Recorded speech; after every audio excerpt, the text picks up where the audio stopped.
into the meeting.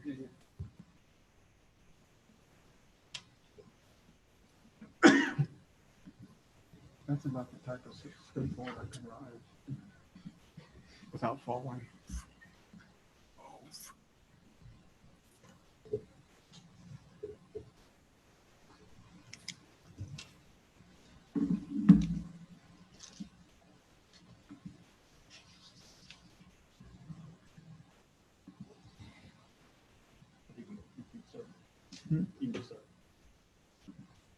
We're live.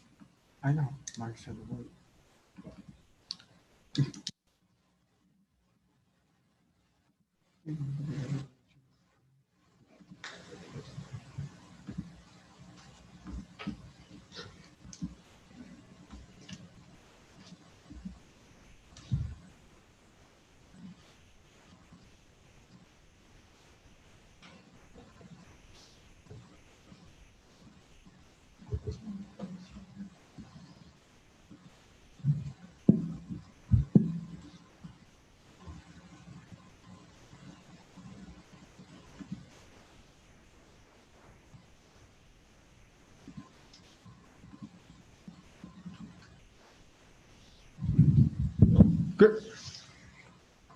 Good evening, everyone. Welcome to the Community Consolidated School District 21 Board of Education special meeting this evening. Secretary McAtee, would you check on our quorum for us, please? Yes. Bill? Aye. Stacy Allen? Yes. Myself, yes. Arlen? Aye. Bill? Aye. Stacy? Yes. And Jessica? Yes. We have a quorum. Thank you very much. If everyone would please rise and join us in the Pledge of Allegiance. I pledge allegiance to the flag of the United States of America and to the republic for which it stands, one nation, under God, indivisible, with liberty and justice for all. Thank you. I want to let those at home know that we have one of our board members that is participating virtually. It's Mr. Harrison. So just want to make sure we have 6 of our 7 members present, and Bill is on remote. Okay. Let me take a moment to frame our meeting tonight, our conversation. Obviously, this meeting is special. It's called for the express purpose of discussing the reopening of our schools next month. As we ended this past school year, the 2019-20 school year, and headed into late June and early July, it was very unclear what may happen with the virus and whether the governor would mandate something specific for all school districts for the 2021 school year. With that in mind, our district developed a plan to be able to go either way, either all in person or remote, or providing an option. I just want to share what some of the factors, and Dr. Conley in his presentation will go into this much more deeply, but the factors that contributed to the consideration of our decision this evening. Obviously, number one is the optimal educational setting for actual learning to take place, followed closely by the health, safety, and welfare of all those involved, the students, staff, teachers, and the families. Consideration for social, emotional learning under a traditional and/or remote situation and the psychological impact of both. The general logistics for our parent community, the effect on students with special needs, those with 504s, with IEPs, the handling of food provisions for those students who indeed qualify for free or reduced meals. Obviously, the socialization impact for the students was a major factor as well. And then the umbrella, which is the projection of the actual virus activity and what would be happening as we entered the school year in keeping children safe keeping staff safe, and whether or not the children would be carriers without symptoms or not, and how that would play. So those are the factors that the administration, as well as the 7 of us, are taking into consideration as we've reviewed the information that the administration has provided. Dr. Conley, at this point, will now take us through the thinking that has led him to tonight's presentation. Dr. Conley? Thank you. I'm sorry, before. The public comment section of our meeting will follow the actual presentation. So this way, everyone has listened to and heard and understood the rationale for the presentation before us tonight. Dr. Conley? Thank you and good evening. I'm going to start sharing my screen. So if you would just give me a moment, and then I will be able to bring the presentation up for everybody to see.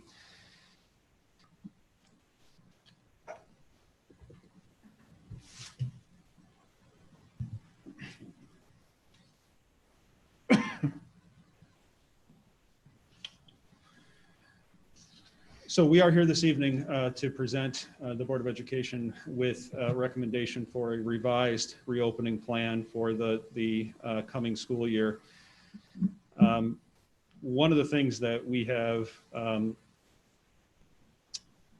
talked about on several different occasions is that for this year in particular, that we're going to need to be ready for the unknown. And that we're going to need to have that ability to and willingness to follow the science, to be agile, to be flexible, and then obviously, again, to be ready to deal with the unknown.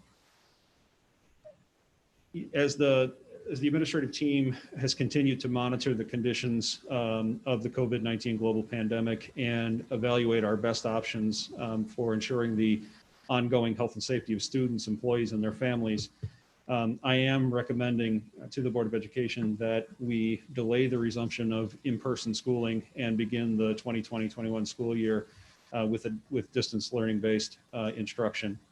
You know, the information that we review changes rapidly, sometimes on an hourly basis, generally on a daily basis. And in the days since this board approved our original school reopening plan, you know, we've just continued to see some worrisome data and conditions, and it places doubt in our readiness to resume in-person instruction on August 20th as we had originally planned. Talk a little bit about the rationale for the recommended change. It is true that the state of Illinois remains in phase 4 of its COVID-19 recovery plan. However, the number of cases of COVID infection continues to increase statewide. As a matter of fact, new cases exceeded 1,500 in 4 of the 5 days during that period of the 22nd through the 26th. Just today, it was reported that there was nearly 1,800 new cases. The governor was quoted as saying, "As we are hitting a point of I'm not sure exactly his phraseology, but we're hitting a danger point." A few weeks ago, the governor really subdivided the state into 11 different regions. Suburban Cook County is Region 10, and Region 10 has reported a testing positivity rate that has increased for 9 days straight. These are today's numbers, and stands at 5.6% as of July 27th. These are, you know, the data is a day or two behind as it comes in. And that's up from 4.5% on July 14th. And there has been emerging science that has called into question the level of transmission and infection danger among younger children, ages 10 and under. But there's also growing evidence that transmission and infection amongst children ages 10 and above may be similar to that of adults. A few minutes before the board meeting began, Member Gould noted that on NBC Nightly News this evening, there was some reporting about a study that was just published in the Journal of American Medicine Association's pediatric journal that adds in additional questions. Have not read the study, but you know, in taking a very quick glance, again, the science is emerging. And there's a lack of conclusivity right now.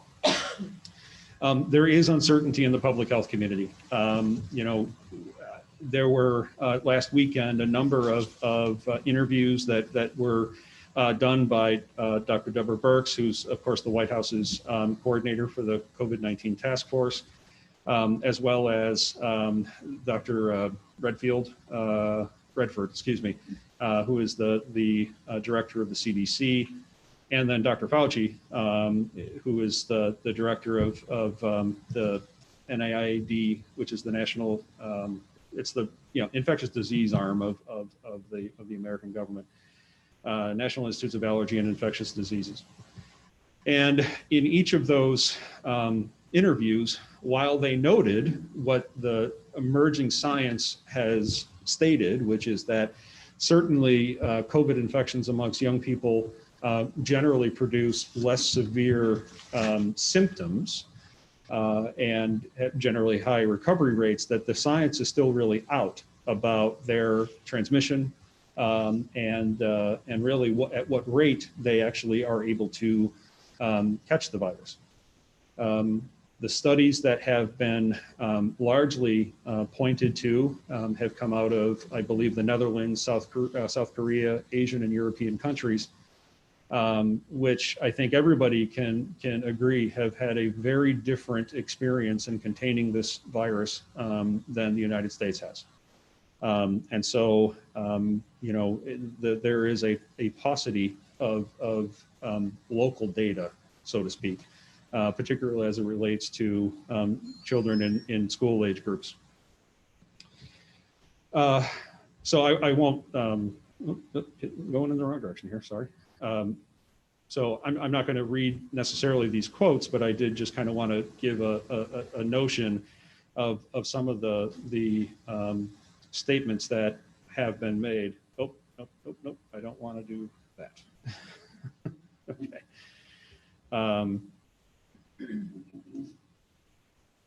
So, the rapidly changing nature of the reported conditions and quite frankly, the lack of conclusivity in the available science, in my mind and the mind of my cabinet, really does support us taking a more conservative approach to the resumption of in-person instruction. And beginning the school year in a distance format really does provide us with additional time to learn more about what the potential infection and transmission risks for children are. And then also to really see, is the trend data in terms of infection, in terms of positivity rate, both at the regional level as well as at the state level, is it going to continue to rise? Is it going to level off? Is it going to start to come back down? The unfortunate reality is that the data, there's a lag time, between the testing time that it's taking to turn this data over. And our system can't move that fast, right? It's something that we need to take a look at and make decisions for, 3-4 weeks out with the information that we have on hand. And so, I just wanted to kind of point to when you see in our region, just about those 9 days of positivity increase in our region generally has been between 0.1 and 0.3% per day. Well, if we went with, if it maintained, if it continued to go on at 0.1% per day, we would hit 8%, which is that level that the governor has established as where additional, mitigation factors would need to be put in place on or about August 21st, which is the second day of student attendance under our current calendar. So there's just a lot of unknowns right now. There's just a lot of information that continues to change. And it's just very difficult to have confidence. I have confidence in the components of our reopening plan in terms of being able to effectively address the health and safety requirements, but there are external factors that we don't have control over. And so I don't have confidence in the right time being now to put that plan into place. So what will a distance learning plan look like? It will look very different than what our distance learning in the spring looked. When we went to distance learning in the spring, we went from in-person instruction to a distance platform that none of us had ever used in 3 days. And as the spring continued to unfold, I think that the teachers and the administration and the technology, we really made great efforts to continue to enhance the experience, but we know it wasn't a good experience for everyone. And we know that it wasn't nearly like we would have had if we were in person. That said, we also had some restrictions placed on us by the State Board of Education, where we had some limitations to the number of hours that we would be presenting lessons. And also we had some pretty strident requirements made about grading and assessment, and I think that we've learned, the state has learned from that, and those things have been, those barriers have been removed. And so, in fact, the state is expecting that no matter what model a district may choose, that a minimum of 5 clock hours of instructional activity needs to take place on a daily basis. And so, our distance learning plan would be honoring that, and would be doing so with a much greater emphasis on synchronous live instruction. We have spent a lot of time and energy and resources to bring in platforms, to upgrade platforms that will support our teachers in being able to do live instruction. Our expectation of teachers is that every single day that live synchronous instruction is going to be the model that needs to be used for, particularly for our core subject matters, so reading, math, science, social studies. But then there will also be those asynchronous learning opportunities. We're still going to have teachers that just in the normal course of teaching children how to read are going to want to do some small group activities. And so we can do that where we have teachers working with smaller groups of students in a video conferencing format, and then the students that are not in that small group can be working on other activities, just like you would see in a regular classroom. I think that we have done a lot of work this summer to make sure that we would be able to make our distance learning much more robust and much more interactive live than what we saw in the spring.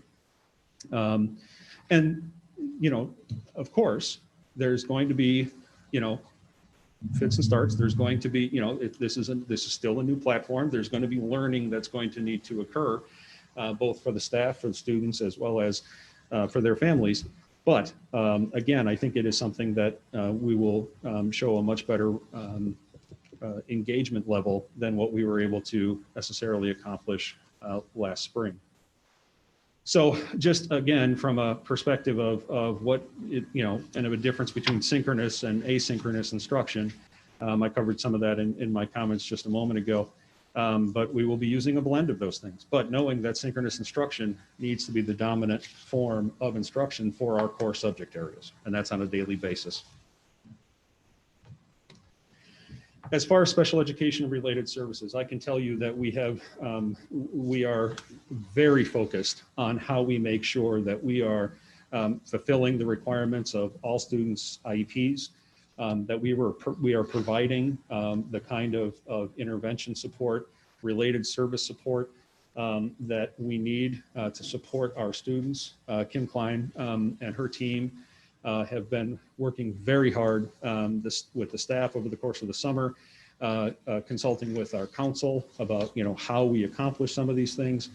Again, from platform perspective, making sure that we have good access to teletherapy platforms that we can utilize to support some of our counseling minutes, some of our related service minutes, our speech pathology minutes, things of that nature. So again, the expansion of platforms are as much to support the needs of our special populations.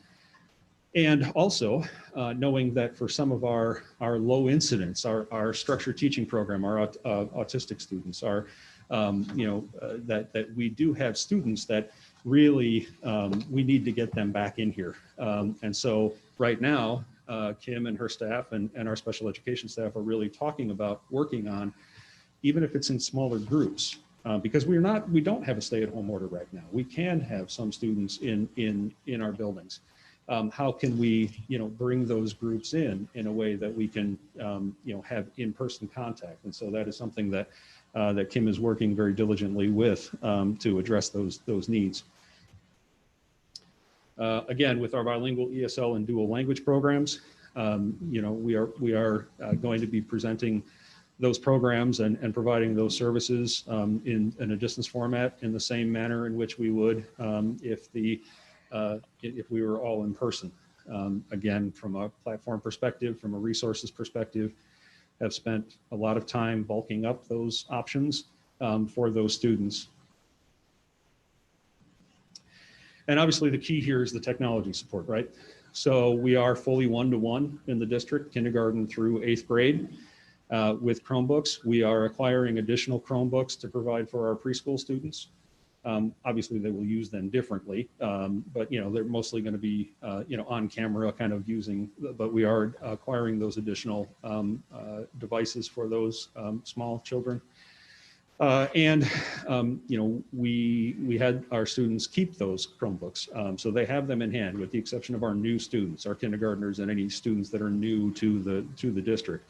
And Mike and his team are actively putting together plans to ensure that all of our new students have those devices in hand, ready to go for the beginning of the school year.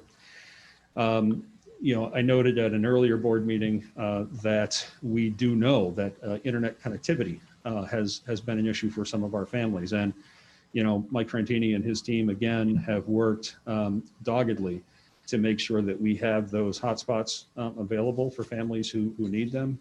We were the only elementary school district that was allowed into the 1 Million project, which is generally a high school program. That is because Mike was on it. The minute they opened it up, he jumped in. And so we were able to acquire 1,500 hotspots at ridiculously reasonable cost. And that will provide stable internet service for our students that do not have stable internet service at home.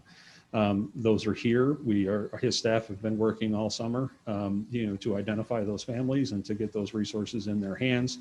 And we will continue to work with any family that may have difficulty with connectivity, because we knew that whether we were able to open up in person or not, that at some point the likelihood was that we were going to have a period of distance learning this school year. And so we wanted to make sure that those resources were in place. Daily breakfast and lunch service. Currently, we are providing daily breakfast and lunch at 13 different community sites. It really for anybody 18 years or younger. Unless the USDA extends the emergency rules that they have had in place since March, we will need to convert back to our normal National School Lunch Program criteria of meals being provided for those students that are on free or reduced lunch. We won't be able to utilize community-based sites. They will need to be school-based, but we will be, just like we have been since March, on a daily basis, we will have meals available. And Michael is investigating the option of being able to transport some of those meals via school buses into neighborhoods that we might be able to utilize. So, all of those things are being investigated right now. But daily breakfast and lunch service for our students that are on free and reduced will continue. We do know that this is going to be very difficult for many of our families, just in terms of their childcare needs. And so we are going to offer a site supervision program. It will be limited capacity, and it will be needs-based. This isn't an open enrollment type situation. But again, Michael is going to be heading that up. We are putting processes in place to an application process for families to submit and to work with families that when there is a true need and they don't have other options available to them, that there is a safe place where they may bring their students grades K through 6. And they'll be, at this point, we're looking at our middle schools because we can spread them out more. We've got multiple gyms, we've got, spaces. And of course, we can only put 50 in a space, no matter how big the space is. We can only put 50 in a space, and they need to be socially distanced. But it will be a supervised area where our students can engage in their distance learning lessons, but in that supervised space.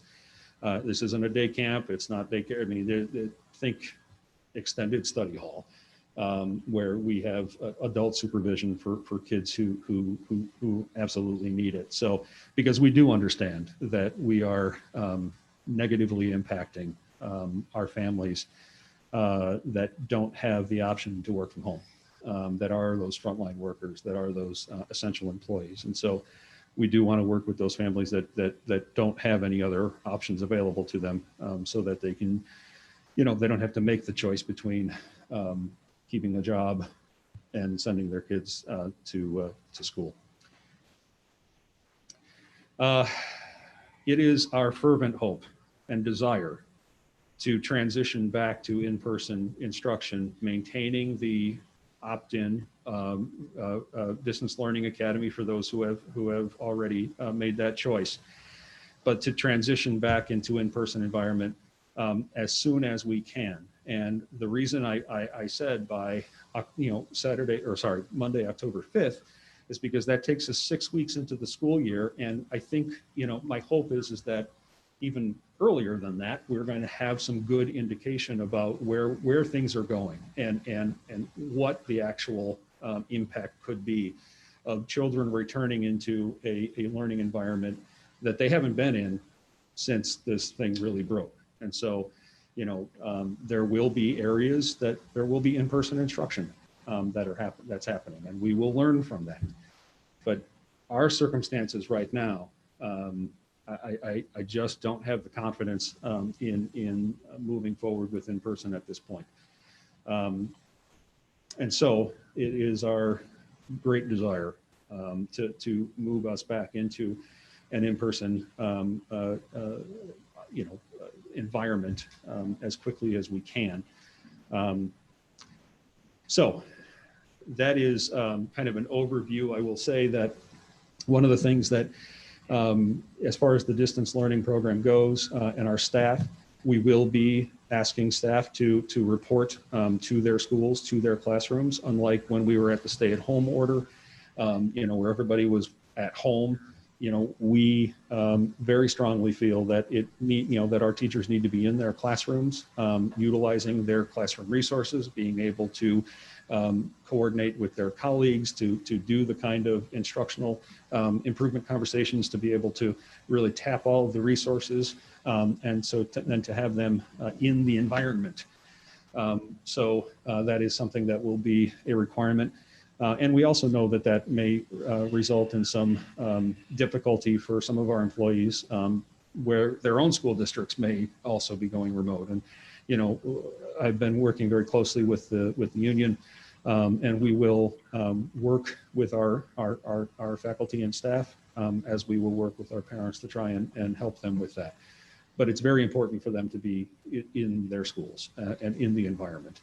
And so that will be a requirement of this opening as well. And so that's kind of a high, broad overview of the recommendation. And I will take any questions that you may have and engage in any discussion. Okay, the way we're going to proceed at this point, this is still part of board discussion.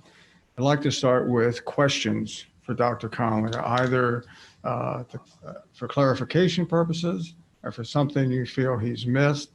I'd like to keep our comment section to the actual new business if we could. And if we can use this time before the public comment for questions, for clarification. I'll start with our virtual member. Bill, did you have any questions? Yes, thank you, Phil. 2 questions and a brief comment. First of all, we're going to have, or potentially going to have, this e-learning time. will we be able to use that to complete all the necessary assessments so that if and when we can return to in-person learning, we'll be able to assign our students to their final appropriate classrooms? Yes, absolutely. So we, as all of our assessments, NWA MAP, our new assessment platform, Performance Matters, all of those have remote assessment capability. And so our new director of assessment has been working very, very diligently since she joined us on July 1st to make sure that all of those platforms are in place. And indeed, very quickly after the start of the school year, our students, even in a remote environment, will be taking the NWA MAP assessment, because we also want to have that new information, so that even before we might return to an in-person environment, we are able to group students based on what we're seeing the need to be, and really have that done by Labor Day. So that is absolutely the plan. Great. Bill, second question? Yes, for the daily on-site supervision distance learning model, how will the attending students be supervised? And what I mean by that is, will the supervisor be tasked with assisting the teacher and keeping the students on the job? So certainly, I mean, there's going to be interaction, and just like any kind of situation where you're doing student supervision, there's a relationship that supervisors are going to build with children, and there will absolutely be those kind of prodding moments of, hey, you should be working on this. I think one of the other things that is also certainly going to be an expectation of mine is that our building principals, even though this may only be set in the middle schools at this point, that our building principals are going to have dedicated times that they are going to be going through those supervised areas, interacting with kids, and really supporting the fact that they should be doing their distance learning. In terms of the supervision itself, one of the things that we had noted back in July, we're still in July, one of the things that we had noted on July 16th was that it was our intention to hire a number of student supervisors, because we knew that in an in-person environment, we were going to need to have additional staff to help to supervise, move kids from point A to point B. That is still our intention to do, and those supervisors would then be tasked with that supervision. We'd also use some of our teaching assistants to spend some time in there. They can be very helpful as it relates to connecting with kids and doing their actual digital lessons. So yeah, I hope that answers your question. Yes, it does. And then just quickly, a comment.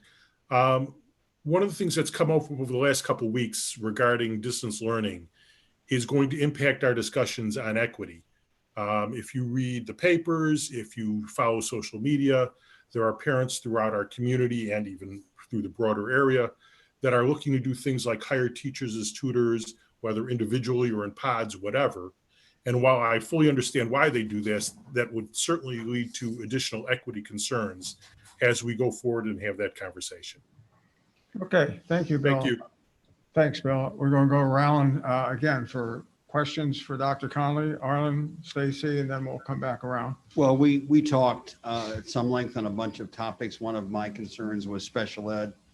Kim called me. We spent quite a bit of time on the phone with me trying to understand the direction we're going there, and in terms of care that we'll provide in the building. So I feel those two areas were well explained. I understand it, and I believe we're doing the right things. So I have no other questions. I will have a statement to make later. Sure. Stacy? I don't have any questions, so I will hold my comments until later. Okay. Stacy? Yeah, two quick questions. The first question is, do you sense any discussion at the state of Illinois level for supporting some additional food service options? We know that in the next short couple of weeks, families are most likely going to be more strapped actually than they were when this started. So my concern is if there's any discussions on an ISBE level to continue to be able to support families in our community.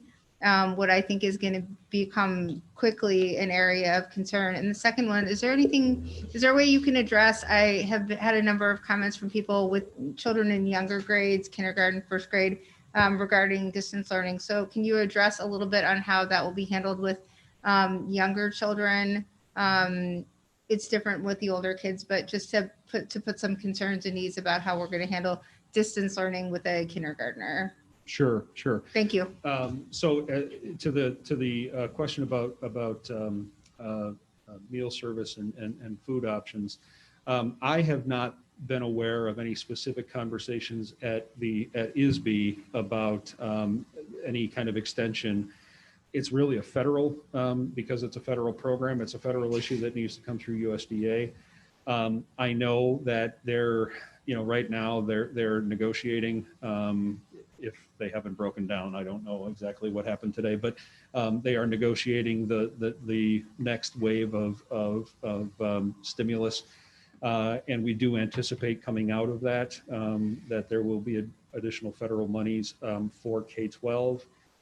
Whether that would include anything through the National Lunch Program, I don't know. Michael, have you heard anything? So Organic Life has Get been real close to your microphone. Organic Life has been communicating with ISB and has a lot of open-ended questions that we're still awaiting answers on, much to do with food service delivery, extra labor costs, what the charge is going to be, because when they extended the order, that paid for all of those extra labor costs. So obviously we want to feed all our families. They're just trying to figure out the mechanism by which we'll do it. The only other thing I heard was that the Republicans have a bill that talks about if schools don't open in-person learning, cutting funding to them. I don't think that will pass, but at this point, we haven't heard anything more about food other than Organic Life trying to contact, and that it is part of a discussion on the national level. So It is also certainly something where this board locally can have discussions around our own meal programming. And so while that may not be reimbursable, either at the state or federal level, there is a conversation that you can have locally and make those determinations based on our own resources. To your second question, I'll start off and then I'll ask Rosemary to expand upon it. I think one of the things that we are certainly very concerned about is making sure that our kindergarten students in particular, who have not necessarily had a formal school experience, are able to, get a good start. And so we, all summer, our kindergarten teachers have been meeting and working on, okay, no matter how we end up doing this, if it's in person, if it's, how do we help our youngest kids who haven't, been here yet. So those discussions are continuing. One of the things that we are going to be discussing with kindergarten teachers as a possibility is, again, even in smaller groups, because we do have some ability to bring in smaller groups of kids and for limited times, are those some kids that we want to kind of bring in almost as a kindergarten orientation to try and help them get their bearings, even, though they're also doing distance learning. So we're looking at those types of options.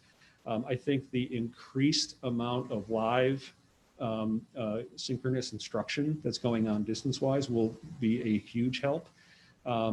It's certainly not a perfect environment. And that's obviously one of the things, particularly for our youngest students, we want to get them back in. We want to get all of our students back in, but we want to get our youngest students back in as quickly as we can, because we know that that's not a great, option for them.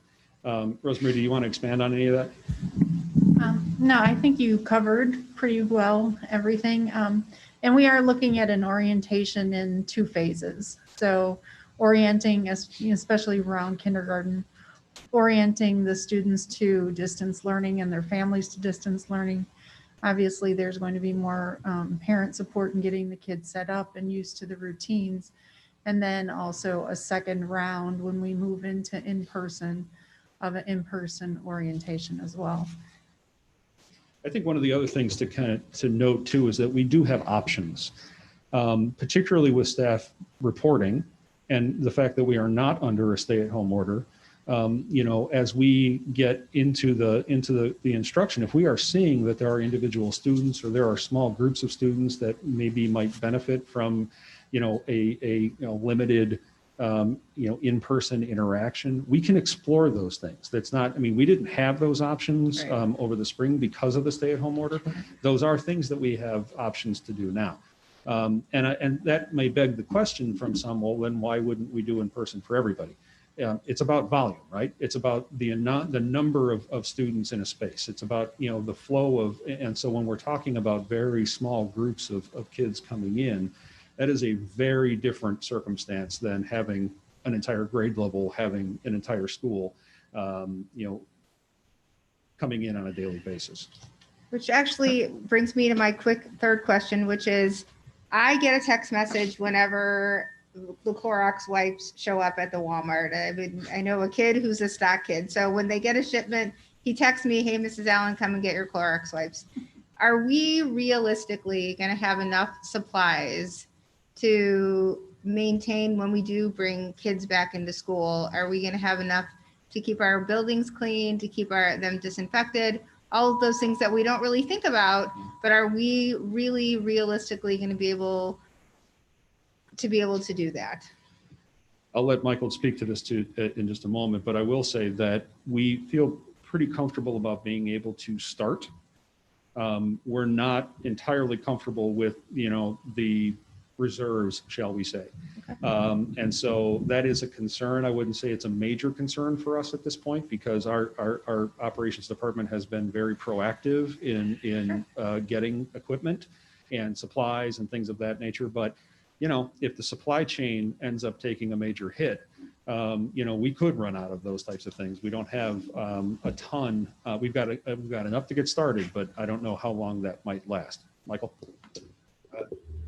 Like Dr. Connolly said, we're obviously comfortable with getting started. We're also ordering supplies as they become available, placing our orders in advance so that we are first in line to get those.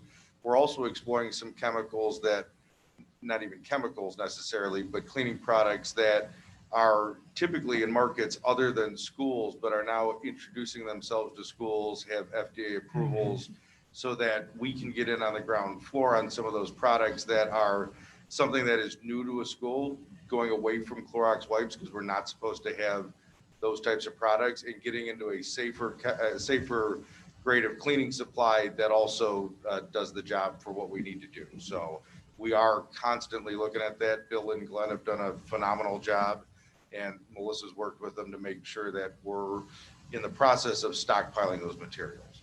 Thanks. Great information. Appreciate it. Jessica? I think you mentioned this, and I just don't think I heard you. With the plan to potentially reopen for in-person instruction in October, would there still be an option for parents to maintain distance learning if that's their choice? Absolutely. That will be an option for the entirety of the school year. Okay. And actually, currently, I should note that as of 5 o'clock today, we have 1,530 students that have opted into distance learning, that distance learning academy. That opt-in is open until Sunday. And so we understand that based on tonight's, decision at the board that, parents might drop off from, that haven't already signed in. But our intention is, that those students that have opted in, we're going to be scheduling them in that fashion so that there is continuity in their education when we resume in-person learning. And now, obviously, if those parents elect to come back, we will work with them to, return them to their home school and get them integrated in. But we're going to be setting up the scheduling in such a way so that there would be that seamless, just kind of continuation of distance for those students. I'll be honest, I have not answered the survey yet. I still have not decided what's best for our family. Understood. And I should Go in note, the record. yeah, and I should note that I think that there are, we know that there are parents that are still trying to make this decision. We know that there are some parents that haven't necessarily connected yet. They're still, it's still summer, and they haven't necessarily turned their focus to the school year. And so, certainly when we make the decision to come back in person, If at that point in time, we have additional people that want to stay distance, we would accommodate that. So again, it's that concept of, as I noted on July 16th, really trying to do what we can do to provide as many on-ramps and off-ramps as possible. It isn't the easiest thing to do at times, but it's really, we're committed to doing that to the greatest extent we can. And it's very much appreciated. A couple other quick questions, if you don't have answers tonight, perfectly understandable. One thing I've always enjoyed as a parent of young children in the district is being able to connect with the other parents in my children's classroom, knowing their email addresses from the get-go, having the class list. Is that still something that teachers would be prepared to release at the beginning of the year? Since we'll all be remote, it can be helpful to know who the other kids are in my children's class. This hinges with my second question, so I'm going to ask them together. Sure. Originally, the distance learning plan did not necessarily guarantee that children in the district would be taught by a teacher in their home school. Right. So is that the plan now, that by opening remotely, kids will be taught by a teacher in their home school, or could it still be a teacher from another school in the district? Right. Our intention is to try and match up kids from homeschool with their homeschool teacher in a distance if we can. Okay. Now, within that distance learning academy, there's a staffing level that we're going to need to assign, and so a lot of that is based on staff interest in being in that framework. If we have hot staff that have kind of a high risk, kind of their own personal situation, their medical situation is high risk, that would be an area of accommodation for them to be teaching at a distance learning academy. So we cannot guarantee that we will be able to match a student with a teacher from their home school in the distance learning academy. We will do our best, but we can't guarantee it. As far as your question related to connection, we really want to make sure that we are keeping our kids and our families as connected as possible. And so in terms of directory information, whether they're in the distance learning academy or whether they're, in person environment eventually, there's no reason that the kind of the directory information that we would normally share or that a teacher would normally share wouldn't be able to continue.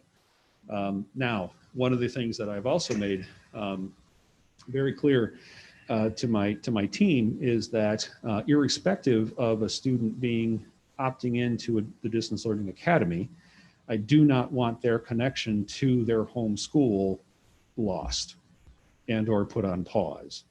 And so I've been very clear with building principals. I've been very clear with my team here that a student who is in the distance learning academy whose home school is Tarkington is still a Tarkington kid. And they will still be getting Dr. Arduino's updates, still be, if there's a virtual event that the PTO is planning on having, that they will be included in those things. So as a matter of fact, we were, Bob Gurney and I were talking about, just from a systems perspective, how do we make sure that we're, finding a way to dually enroll, right? So a student is on the Tarkington, kind of milieu, but then also enrolled in the dual, or in the, the distance learning academy. So that's very important to me, that our kids are keeping connection, because this isn't for forever, right? And we want to make sure that we're making the best out of a bad situation here, and that kids can return to their home setting and feel like they don't have to reestablish connection to that school. Thank you. I Thank you, appreciate your Jess. attention to these. Debbie, details. anything? Yeah, actually, most of my questions have been answered, except for the kids that will be in the schools. Is there going to be transportation provided, or will that be parent provided? So we are going to be working with First Student Okay. to try and provide some level of transportation if it's needed. Okay, Again, it's one of those things where, we need to be very thoughtful about because we need to have bus supervision. We need to, Right. but that is absolutely something that we're working with First Student on trying to achieve. Yeah. okay, and then will this be for the supervision in the classrooms? Will that just be like supervisors making sure, or will these more be able to help out the kids? So primarily, our plan is to assign supervisors that, they wouldn't be holding a credential of being a teaching assistant, Okay. right? That said, we do plan on utilizing some of our teaching assistants, because again, there's different needs for the teaching assistants. Some of them may be assisting a specific distance learning class or supporting a small group, for the IEP. But then there may be some availability of those teaching assistants to be able to spend some time in those supervision areas as well. And then, of course, the fact that my principals are going to have responsibilities within that supervision. There are going to be educators who are going to be checking in with these students on a fairly regular basis that could provide assistance if need be. And what I'll say is that because we're basing it at the middle schools, we'll have, they'll have communication ability, the supervisors, I mean, if they really get stuck on something, there's educators in the building. There's no reason that somebody couldn't get there to assist that child. Okay, thank you. Okay, at this point in time, we're going to move into the public comment section. Do understand that for those wishing to address the board, whether it's here in person or virtually, that there is a 3-minute time frame for each presentation, each question, each suggestion, whatever it might be. And so I expect that we're going to have some comments. So we want to certainly hear thoughtful comments. We also want to keep the evening moving so that we hear from everybody who is so interested in providing. So at this point, if there's anybody in the room who wants to make a comment, they would come up to the table right here and introduce yourself and go ahead.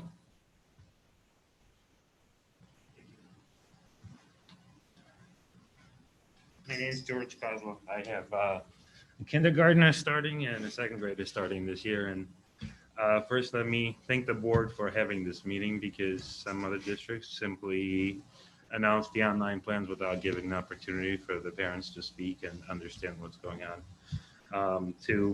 I kind of typed up notes, but a lot of questions have been answered, so I appreciate the school staff for that as well. I do want to kind of point out that there's a lot of studies that are coming out really, really quickly, make national news without going through peer review. And that's very important to keep in mind. For example, the study that was mentioned in your notes, I kind of looked at that study, and then the conclusion, the first sentence, me to read, says, we detected COVID-19 in 11.8% of household contacts. Rates were higher for contacts of children than adults. Right? And that's what made the national news. The second sentence in that same study says those risks largely reflected transmission in the middle of mitigation and therefore might characterize transmission dynamics during school closure. So what could be seen on national news as, this is a danger, in reality, the story could be different until the peer review is complete. So please consider, not reacting to the studies as they come out. And the rest doesn't quite really apply. I do want to, you mentioned having the remote learning locations. So when you look at the need base, can you please consider, those who are outside of generally accepted, people who need help. And some of us don't qualify for the assistance, but don't have the funds to have the kids in the remote learning locations, which for me and my wife, we both would have to put both kids in the remote learning locations. And finally, on the, when they go back to school, and if the government comes out and says, we have to lock down, how quickly are we ready to go back to the remote learning environment? If we can do that in a day, would you consider an option of postponing the decision on this until we have more information closer to the date? Like if the turnaround time can be done in a day or a week, like we would have to be there, right, to meet the government regulations. All I'm asking is if you consider postponing the decisions today. And then the finalists from the remote learning experience that we had in the fall, I understand is even completely different, but one thing I came up with is the struggle of helping my kid, and he was a first grade at that time, to actually stay with the program. So we had to catch up at night. Now with this program, the live, the instructor-led training, I'm gonna miss that opportunity, right? If you can have some plan to make up for that missed opportunity for the parents who simply have to do it at night for the instructor-led training. So ahead. Thank you. Thank you very Thank much. you. Thank you.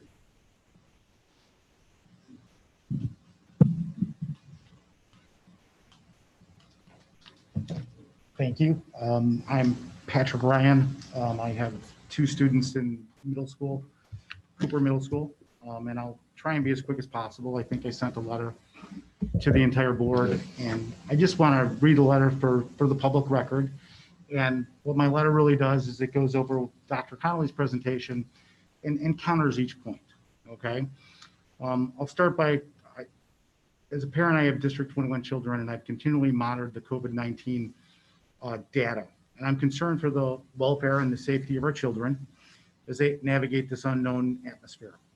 After reviewing the data and literature available on the Center for Disease Control website, as well as the Illinois Department of Public Health website, I have come to the conclusion that the in-person learning approved by the board was the best decision. The letter presented to the board by Dr. Connolly, July 29th, reversing course on this subject, was an astounding change over a 2-week period. I've reviewed Dr. Connolly's letter and did some further research on the safety of returning to school.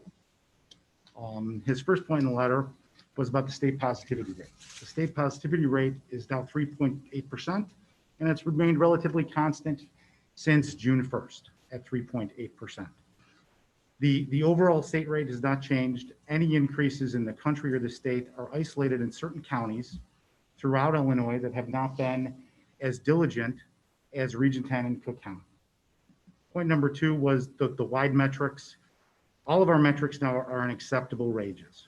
As Dr. Connolly said, 8% is within acceptable range.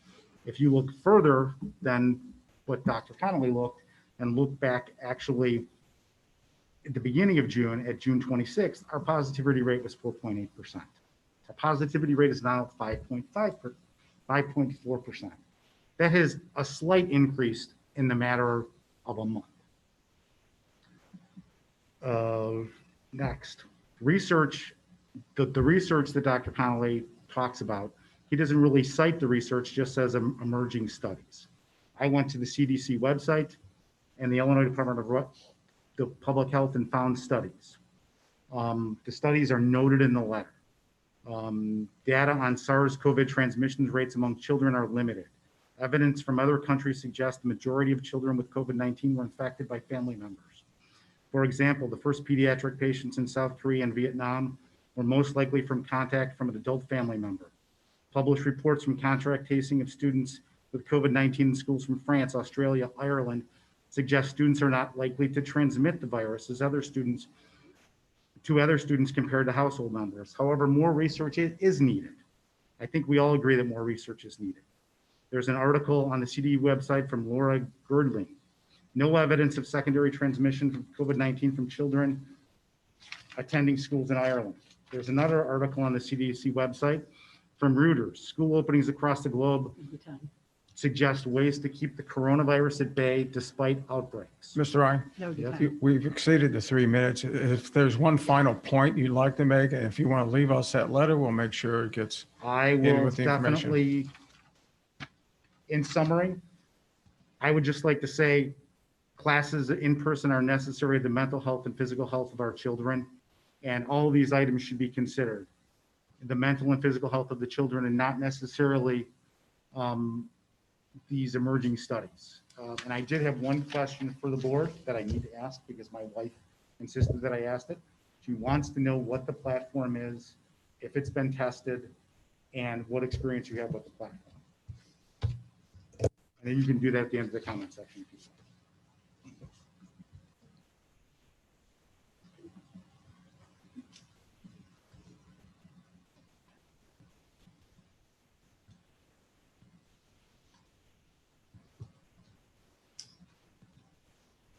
Yes, ma'am.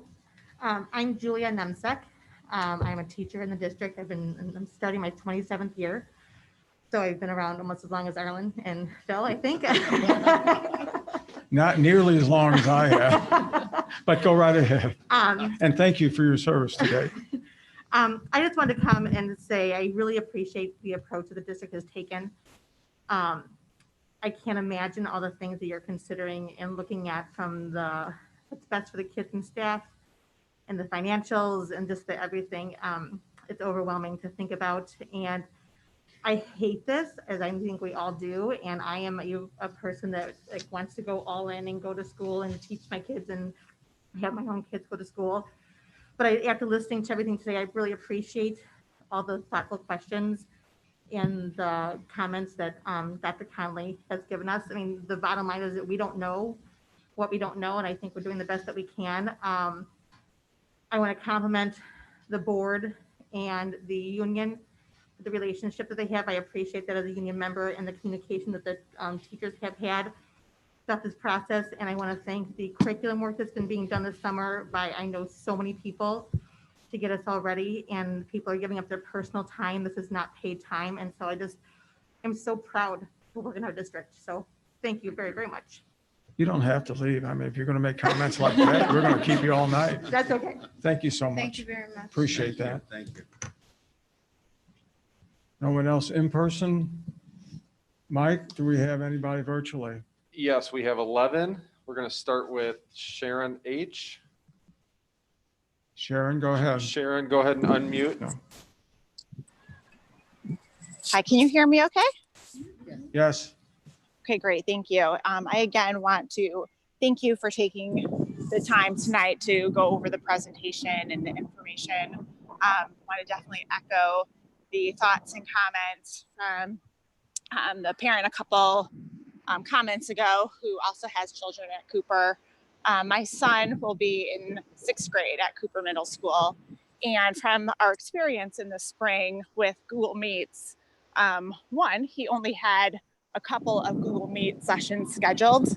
And of the 2 that he had, neither one of them were effective. The technology continued to glitch and freeze where he could no longer see his teacher or classmates. He couldn't hear them. And so my question is, why are we so committed and married to Google Meets when there's other technology like Zoom that is available, knowing the technology issues we had with Google Meets in the spring?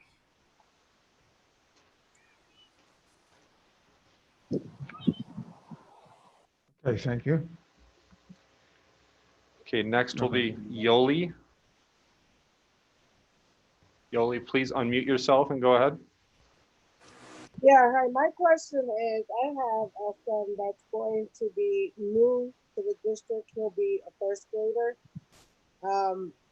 And I never, I opted for in-school session and I never signed him up for virtual. Am I supposed to sign him for virtual, or is he automatically going to be put into that? Mike, you want to respond to that one? Yeah, no, Real quick. if you're not opting in for the Distance Learning Academy, that would be longer than any, our plan for distance learning for up to October. You don't need to do anything. He would be enrolled in the regular setting. Thank you. Thank you. Okay, next is Esto. Esto, please unmute and go ahead. Yeah, my question is, what kind of scientific data do you have for as far as how many kids have died from the COVID? Number one, do you have that number?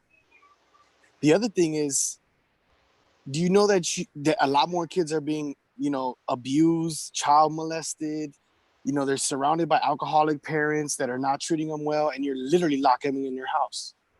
These kids get to go play soccer. They get to go play sports. They get to go to birthday parties. They get to go on vacation. And you're going to tell them that they can't get educated? Where is your science? Where is your proof, your data? How is the transmission saying that the kids don't transfer it, but they get it from being at home? That's my question. Why are you disabling these kids from having that choice to go to school or not?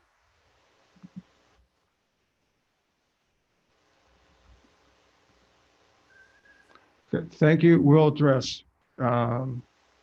questions at the end for those that we can definitely respond to. Next, Mike. Yeah, next is Rachel. Rachel, go ahead and unmute. Hello, can you hear me? Yes. Okay, my question is for those who are approved for the limited capacity daily supervision, what would be the hours in which we could drop our students off? My daughter's father is a teacher who is required to be at his school by 8 a.m. and I am a registered nurse. And I was just wondering if any CAP-like program would be available for those who can't drop off immediately before 9 a.m. or pick up by 3:30.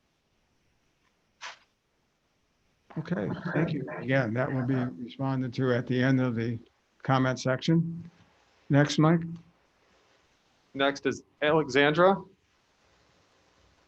Please unmute and go ahead. Yes, hi. Thank you. Can you hear me? Yes, we can.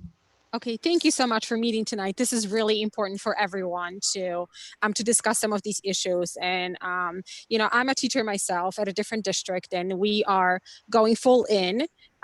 So obviously, my concern is for my own children. I have an incoming kindergartner, and I have a preschooler who are also going to be entering into the district.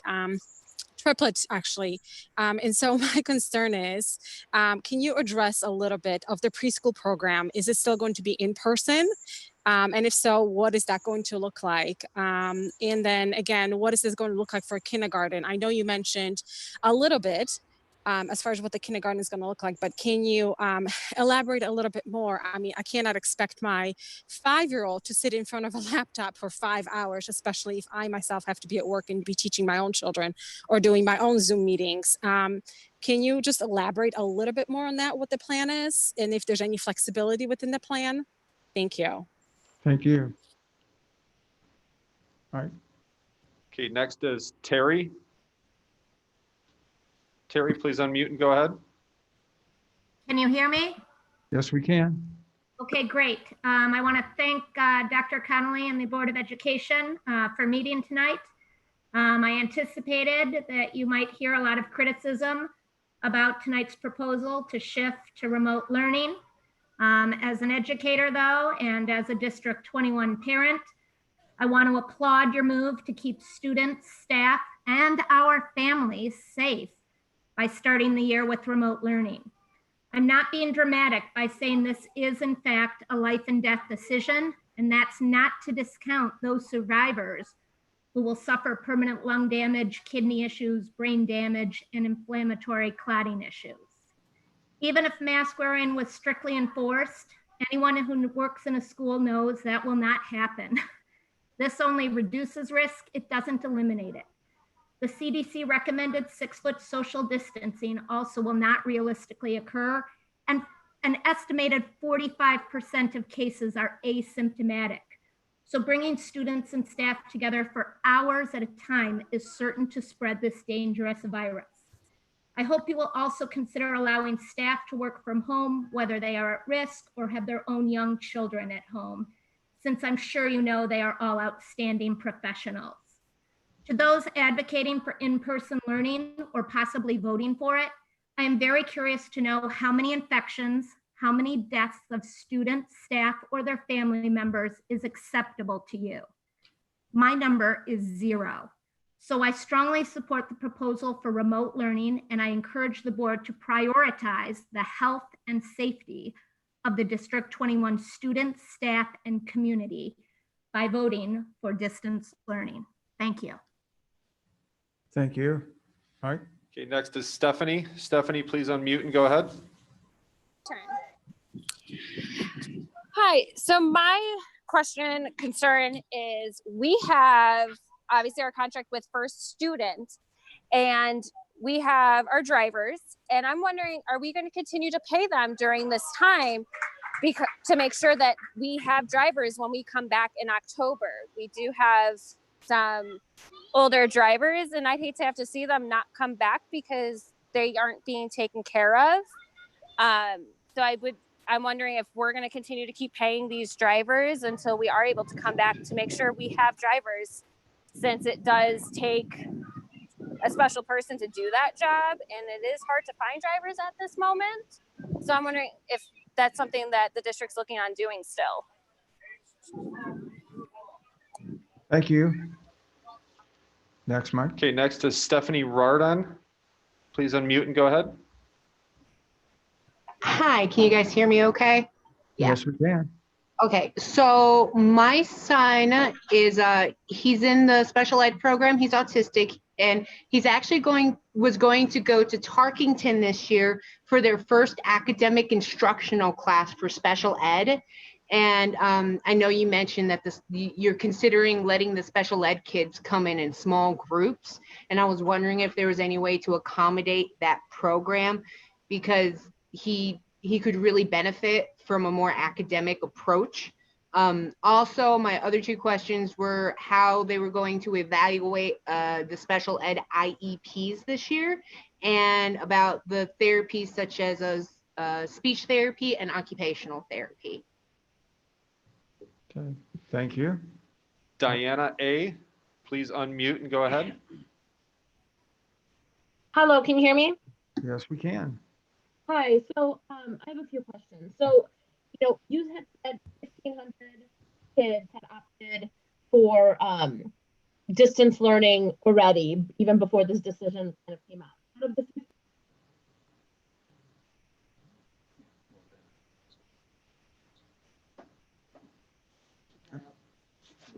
We lost. Let's move to S. Coleman. Please unmute yourself and go ahead. Hi, my name is Sarah. I have two students in the district. My daughter is going into first grade and my son will be in the 4-year-old preschool program. I want to say thank you. I know how difficult it is to have to make these impossible decisions. And I know how challenging it was to have to make this decision in particular. So thank you for putting the safety of students, families, and teachers first. The questions that I have are related to student wellness, specifically social emotional wellness of students returning this fall. And then my second question is there anything specific that's going to be done to help facilitate peer-to-peer connection? I felt like in the spring, there were very few opportunities for my daughter to make any connections with her classmates, and my son had none. So I want to know how that's going to happen differently this time, so she can feel like, so both of my kids can feel like they have some meaningful relationships within school. Thank you. Thank you. Okay, Mike Bang, please unmute and go ahead. Thank you. Can you hear me? Yes, we can. Please go ahead. First of all, thank you to the board members and especially to all the teachers. I know that this was thrust upon them last year and they did the best that they could. And appreciate your efforts to put together a more robust e-learning platform. My question is, have you been in collaboration with District 214 as a parent with a grade schooler and a high schooler? There would be a concern that if keeping kids at home is the safest thing to do, and most cases are transmitted in the home, having my daughter go to a building full of 2,000 people and then coming back home while we're trying to keep the other one safe by keeping her home seems a little bit out of sync to me. And I just wonder if you're providing any sort of, nudging to that district to maybe get in sync with your plan so that everybody's on the same page. Thank you. Thank you. Mike? Larissa, please unmute and go ahead. Hello. Hi, can you hear me? Hello? Hello? Go ahead. Okay, so I just wanted to comment that when I had to go to yearly appointment to our pediatrician, it was brought up that there is not a single child sick in our district, not a single one. But kids are coming into depression, and a lot of them. So I'm just concerned that if the schools are going to be staying open, closed, and it's going to be remote, the kids, the kids eventually going to be all suffering with, different diseases. That's probably going to be more severe than, less than 1% of getting sick by COVID. And I didn't really understand if it's going to be open in October or it's not going to be open. So from the discussion, I really didn't get anything about the date when the school is going to be open in person. If you can elaborate on that, I would appreciate it. Okay, thank you. Okay, Jess Park, please unmute and go ahead. Hi, can you hear me? Yes, please, go ahead. Hi, my name is Jess, and I'm the Director of School Programs at Hands On Suburban Chicago. I've been working with CCSD21 closely for, I think like 4 years now through CHILL and other community-based programs, especially through the middle schools. And before I say anything, I guess I just want to thank you all and everyone in the room for working so tirelessly to try and be aware of all the different individual needs of the families within the community and working together to develop creative solutions to accommodate everyone's different needs and challenges at this time. And so I just wanted to make you aware of myself and our organization, Hands On Suburban Chicago, as another resource.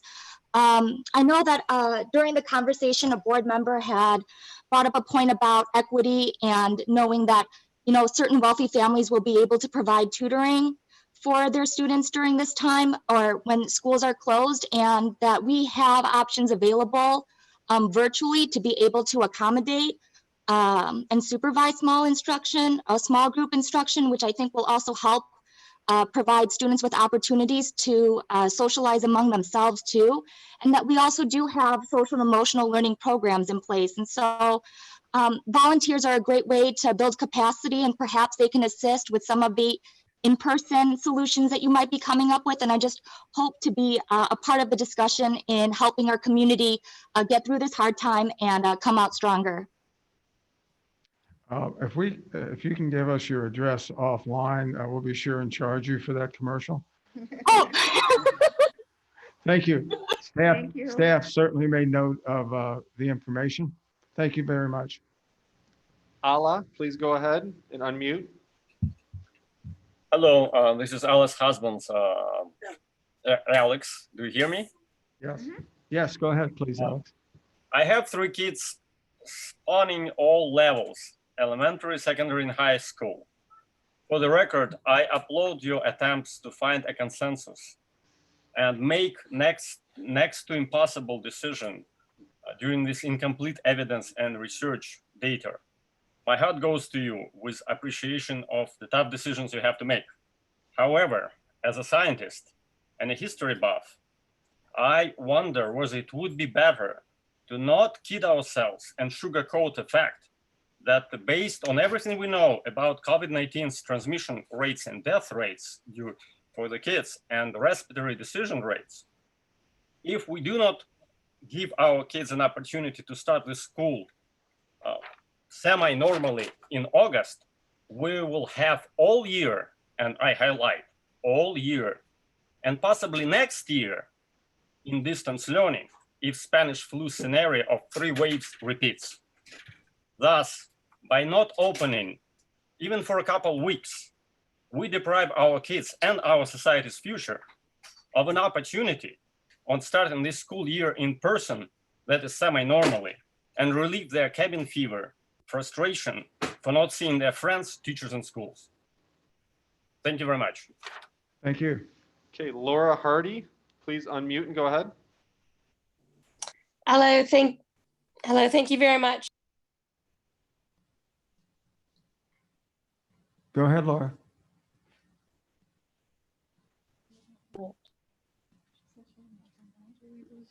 Let's move on. Laura, please go. Yeah, go ahead, Laura. I have unmuted. Can you hear me now? Yes. Okay, thank you. And thank you very much for all the school board and all the staff of the district. I know this has been a very difficult discussion. I have 2 children in the district going into 2nd and 4th grade. And I just want to comment that I understand that the e-learning in the spring was very difficult for many families. My children, we opted into the boot camps that are going on currently for math and reading. And I just want to applaud the district on the improvement in the e-learning that we have seen. It has been very interactive. My kids have been very engaged, and we are very encouraged by the boot camp and the interactivity and the learning that is occurring, that e-learning will be a very positive experience for my kids, as we understand that everybody wants to go back to normal, but we also understand that even if we're in person, it won't be normal. So again, thank you to the school board. The e-learning has improved immensely. The platforms and the increased technology that is being used in this boot camp, I expect will continue. And I think very thankful for that. I will echo a comment that one of the parents made earlier, that any way that the district and the schools can promote ways for informal interaction with the students, I would highly encourage, because I think that they are missing that. But even in an e-learning environment, I think we can be creative in ways to find that. Thank you. Thank you. Okay, Sergio, please unmute and go ahead. Yes, good evening. Can you hear me? Yes. Okay, so I had a question here, a couple questions. Me and my wife wanted to know, so we're going to have 2 children attending field and then 1 child going to London. If one of the children was to be sick, do we automatically have to keep the other kids at home right away? Or how would that work? Also, if someone in the school was to show symptoms or actually come up positive with the COVID-19, does the school automatically shut down right away, or how would that work? Thank you. Thank you. Okay, M. Castiglia, please unmute and go ahead.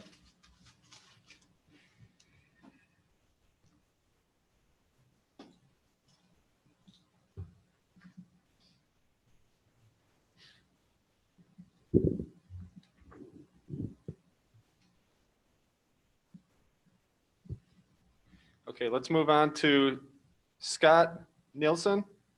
Please unmute and go ahead. Hi, thanks for having me. I was just disappointed to see that we're not having any sort of in-person option at all.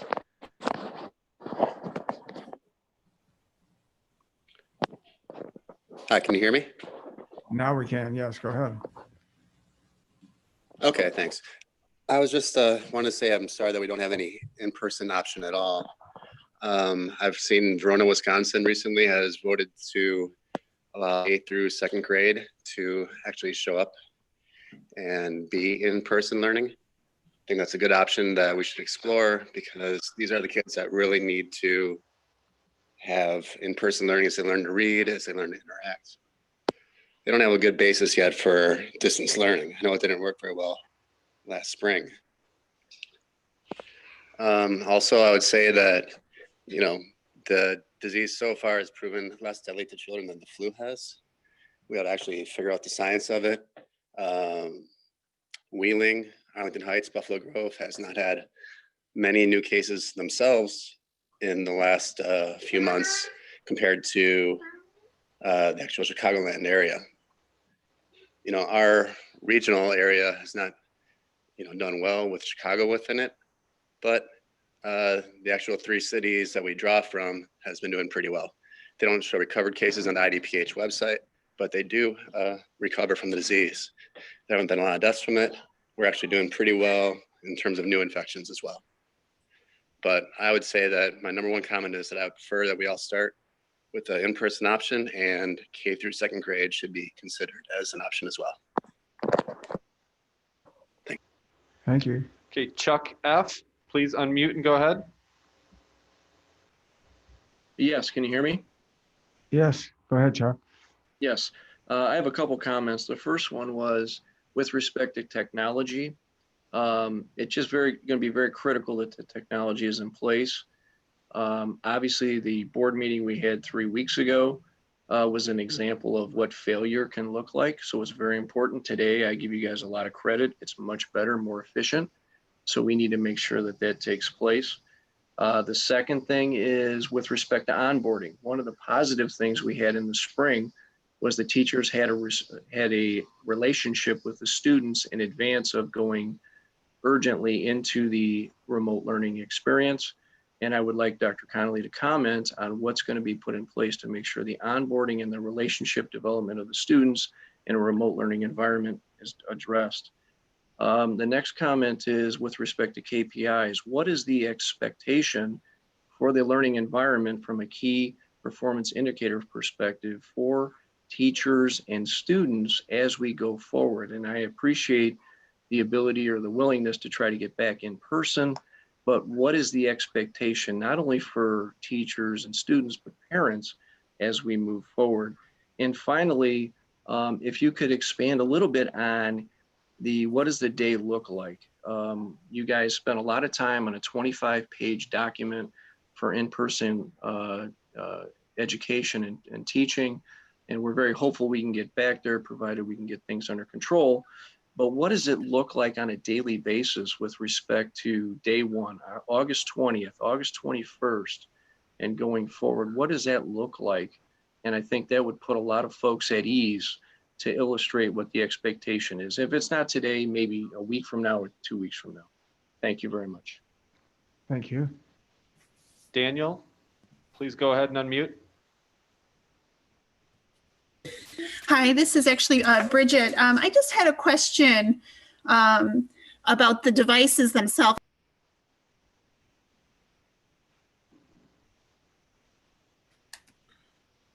Bridget, you had a question about the devices? Are you referring to the Chromebooks? Is there anything more we can do on the devices to limit the distractions available to the children while they're e-learning? For example, YouTube. Is there anything we can do with the number of tabs that they have open to keep them more focused? Okay, thank you. Mike? Okay, Emily, please unmute and go ahead. Hi, can you hear me? Can you hear me? Go ahead, please. Can you hear me? Yes. Yep. Okay, thank you. So I just wanted to thank everybody for their time this evening. I know this is not ideal, and I think everyone's just really trying to do the best they can.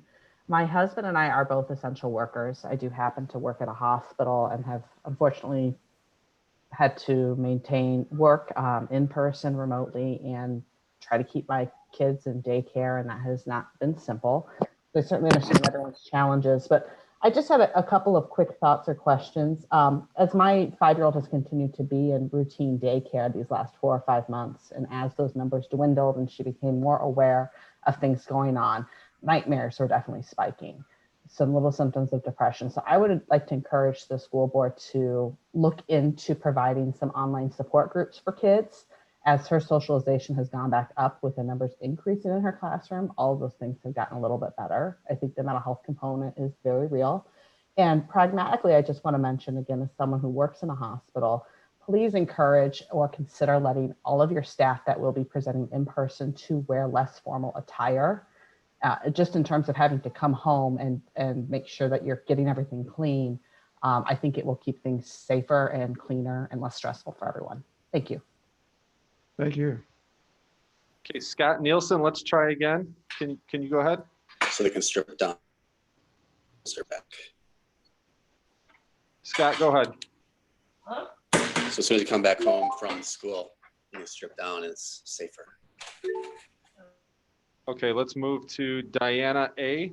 Please unmute and go ahead. Can you hear me? Hello? Hello. There we go. Hello. Go ahead. Hi. Yes. So,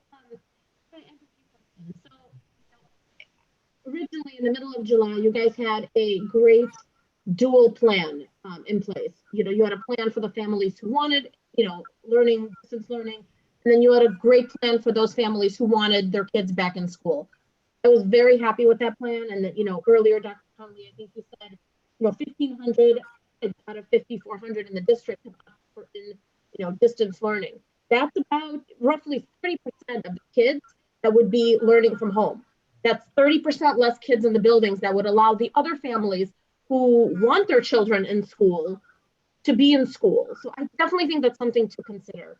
I am a parent of 2 boys in the district. I have a first grader and a second grader. My second grader is on an IEP program. My husband and I have 2 full-time careers. We are lucky enough where we can work from home. I'm on conference calls 7, 8, 9 hours a day. And I don't physically understand how it's possible for me to supervise them with their sitting in front of their Chromebook for 5, 6 hours a day and keeping them on task because they're, 6 and 7-year-old boys and they're not going to just sit there and learn in front of an iPad when the TV is next door and their toys are laying around. It's not a great learning environment to just leave them at home. Additionally, my kids have been in summer camp all summer. The camp that they were at, the counselors were wearing masks. The kids are not required to wear masks. Not one problem with one child. My kids have literally come back to life, being around other kids, doing normal kid things. And now to throw them back into this remote, confined, awful experience that we had in the spring literally breaks my heart. I mean, my children, they're so young. They haven't learned, those critical study habits, that older children have already developed by being in school for several years. They're not going to sit in front of their screen and sit and learn. And me shoving it down their throats is not going to help either. It's just such a terrible situation. And I really wish, somebody had mentioned earlier, especially for the younger children, your kindergartners, your first, second, even third graders, they have to be in school. Like, he was in first grade last year, literally told me by the end of all of it, as I was forcing him to sit and do it, Mom, I hate to learn. I hate this. And as a mom, that broke my heart to hear that. And I'm just completely worried about continuing this into the fall. Okay, Ellen Burnett, please unmute and go ahead. Thank you. I will make.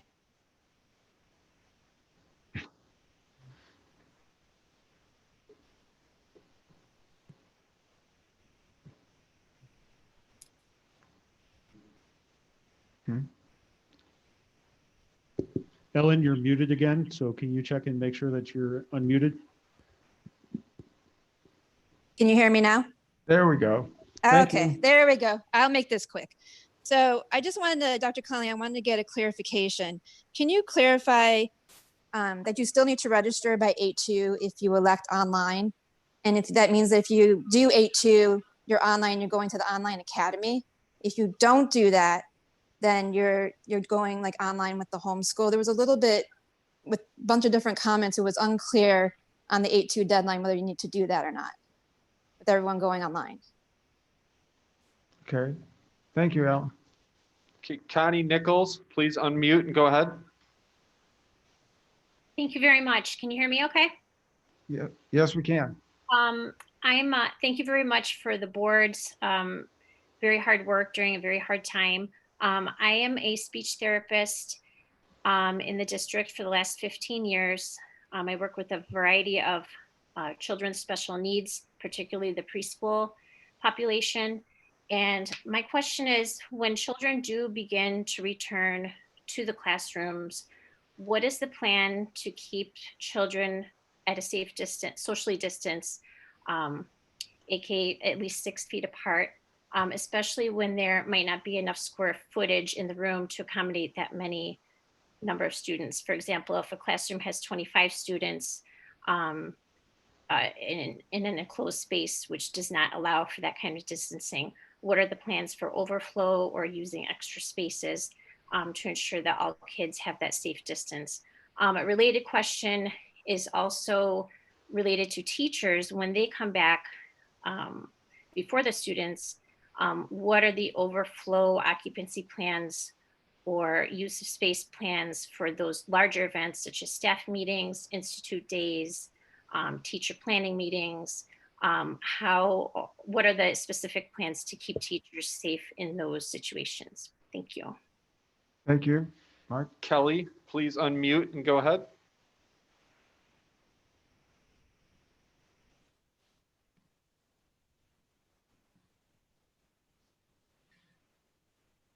Let's move to Amanda. Amanda, please unmute and go ahead.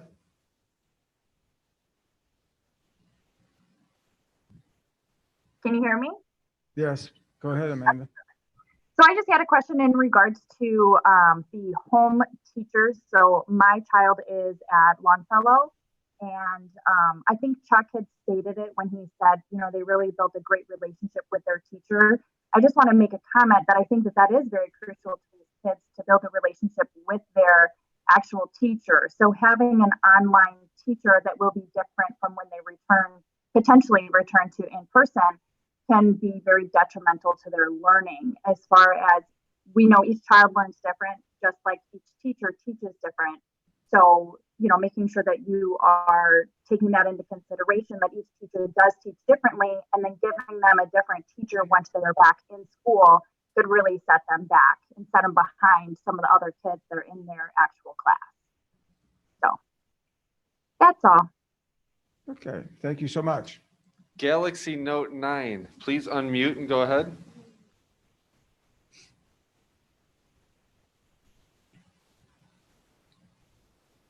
Hello, can you hear me? Yes, go ahead.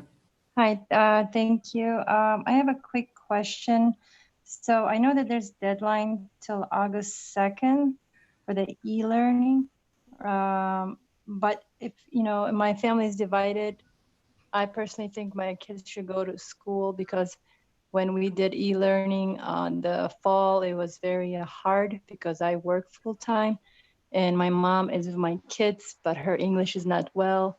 So I end up coming after work and then sitting till nighttime to do the work for them. So, so I wanted to, I guess, see, I also don't understand that I heard that there are private schools that are still going to be open. And I know through a friend who's signing up her kid for a private school that their children are not required to wear a class mask in the class, but the teachers are. So I don't understand why private schools can have school and have kids go to school, but public schools cannot. I understand we need to concern for the safety of the kids. I also am concerned, but that's the part I don't understand, why private schools are, you know, kids are able to go to school. That's it. Connie Nichols, please unmute and go ahead. I'm sorry, I forgot to lower my hand. Sorry about that. Thank you. Jackie Ryan, please unmute and go ahead. Hi, can you hear me? Yes, Jackie, go ahead. Okay, great, thank you. So as a parent of 2 students at Cooper Middle School, as well as a researcher, I would like to say that I am asking every single one of the board members to vote to return to in-school teaching in the fall. Number 1, online learning is not a long-term option for elementary or middle school education. It is not something that has been put into any curriculum for any school in the United States. The home is not necessarily the most positive learning environment for children, as many other parents have mentioned this evening. I want to echo the other parents that have mentioned that there's a lot of distractions and challenges being at home as a student. In addition, you've mentioned already tonight here at the board meeting that only 1,000 out of the 6,500 students that are eligible to enroll in the online academy, the parents have done so. That is less than 15% of our entire student body. I want to echo and agree with the mother that mentioned before, let those kids do online learning, that 15%. Let the rest of the kids and the families that choose in-person classroom learning do so. You had a great plan, and I am extremely disappointed that you allowed and listened to irrational anecdotal stories about positivity rates going up and the like. The fact that there are only 0.4% of residents in Arlington Heights that have had COVID is a testament to the fact that we have it under control. We don't have an issue here as in the very dense populated of Chicago. I also want to say that there is a high recovery rate for COVID. Nobody wants to get sick in any stretch of the imagination. However, children get sick all the time. Adults get sick all the time. The fact is, people recover from COVID. It is not a death sentence. We know how to treat it now. They have great ways to treat it. There are less patients in ICU beds. There are less patients that are actually hospitalized. There are patients that are sick and they're staying home and they're getting better. And I really want to encourage the board to take a step back and think objectively about what you're deciding to do for all the parents and the students. Because I don't think you're making a decision based on what's best for the students. You're basing a decision based on what is politically favorable and what's going to make you look good in the political light of our current society. And I think that that's really unfortunate. So again, I am saying you should vote to go back to your original plan. It was the right thing to do. Don't time, ma'am. Original decision. Your 3 minutes are now up. Thank you. Appreciate your contribution. Mike? Next. Alex, please unmute and go ahead.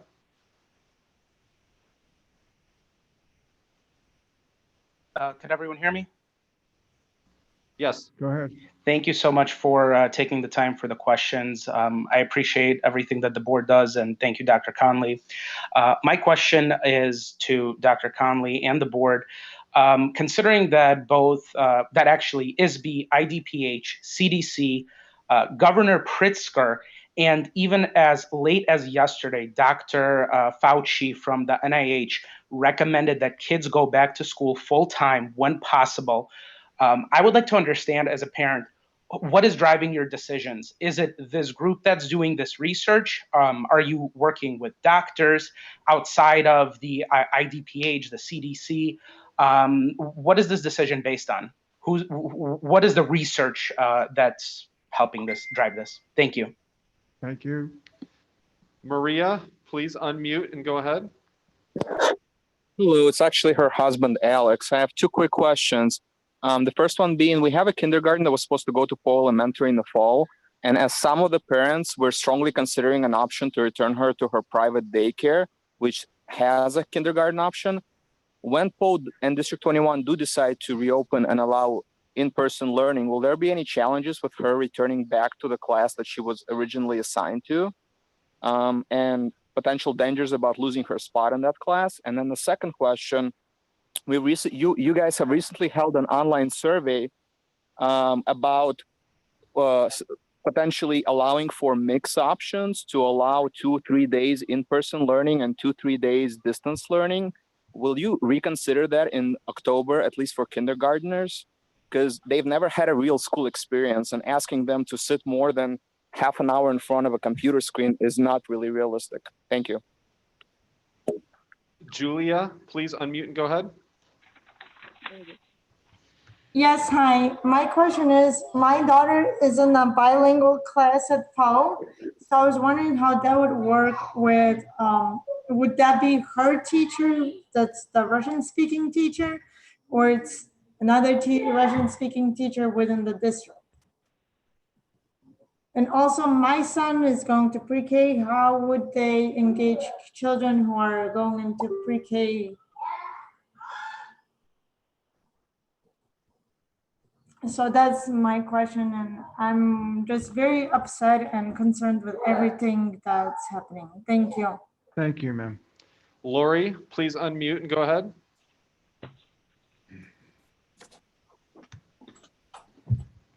Hello. Hopefully you can hear me. So my question is wanting to know a bit more about the difference between the option that you're currently speaking of the 5-week remote learning versus the academy, and how the kids would be allocated to teachers, whether it be in their homeschool versus not in their homeschool. And then if it would still be for the academy, that decision based per trimester. And if after the first trimester, I choose to have my kids go back into the classroom, would they be reassigned to a different teacher then? How is that orientation going to be done?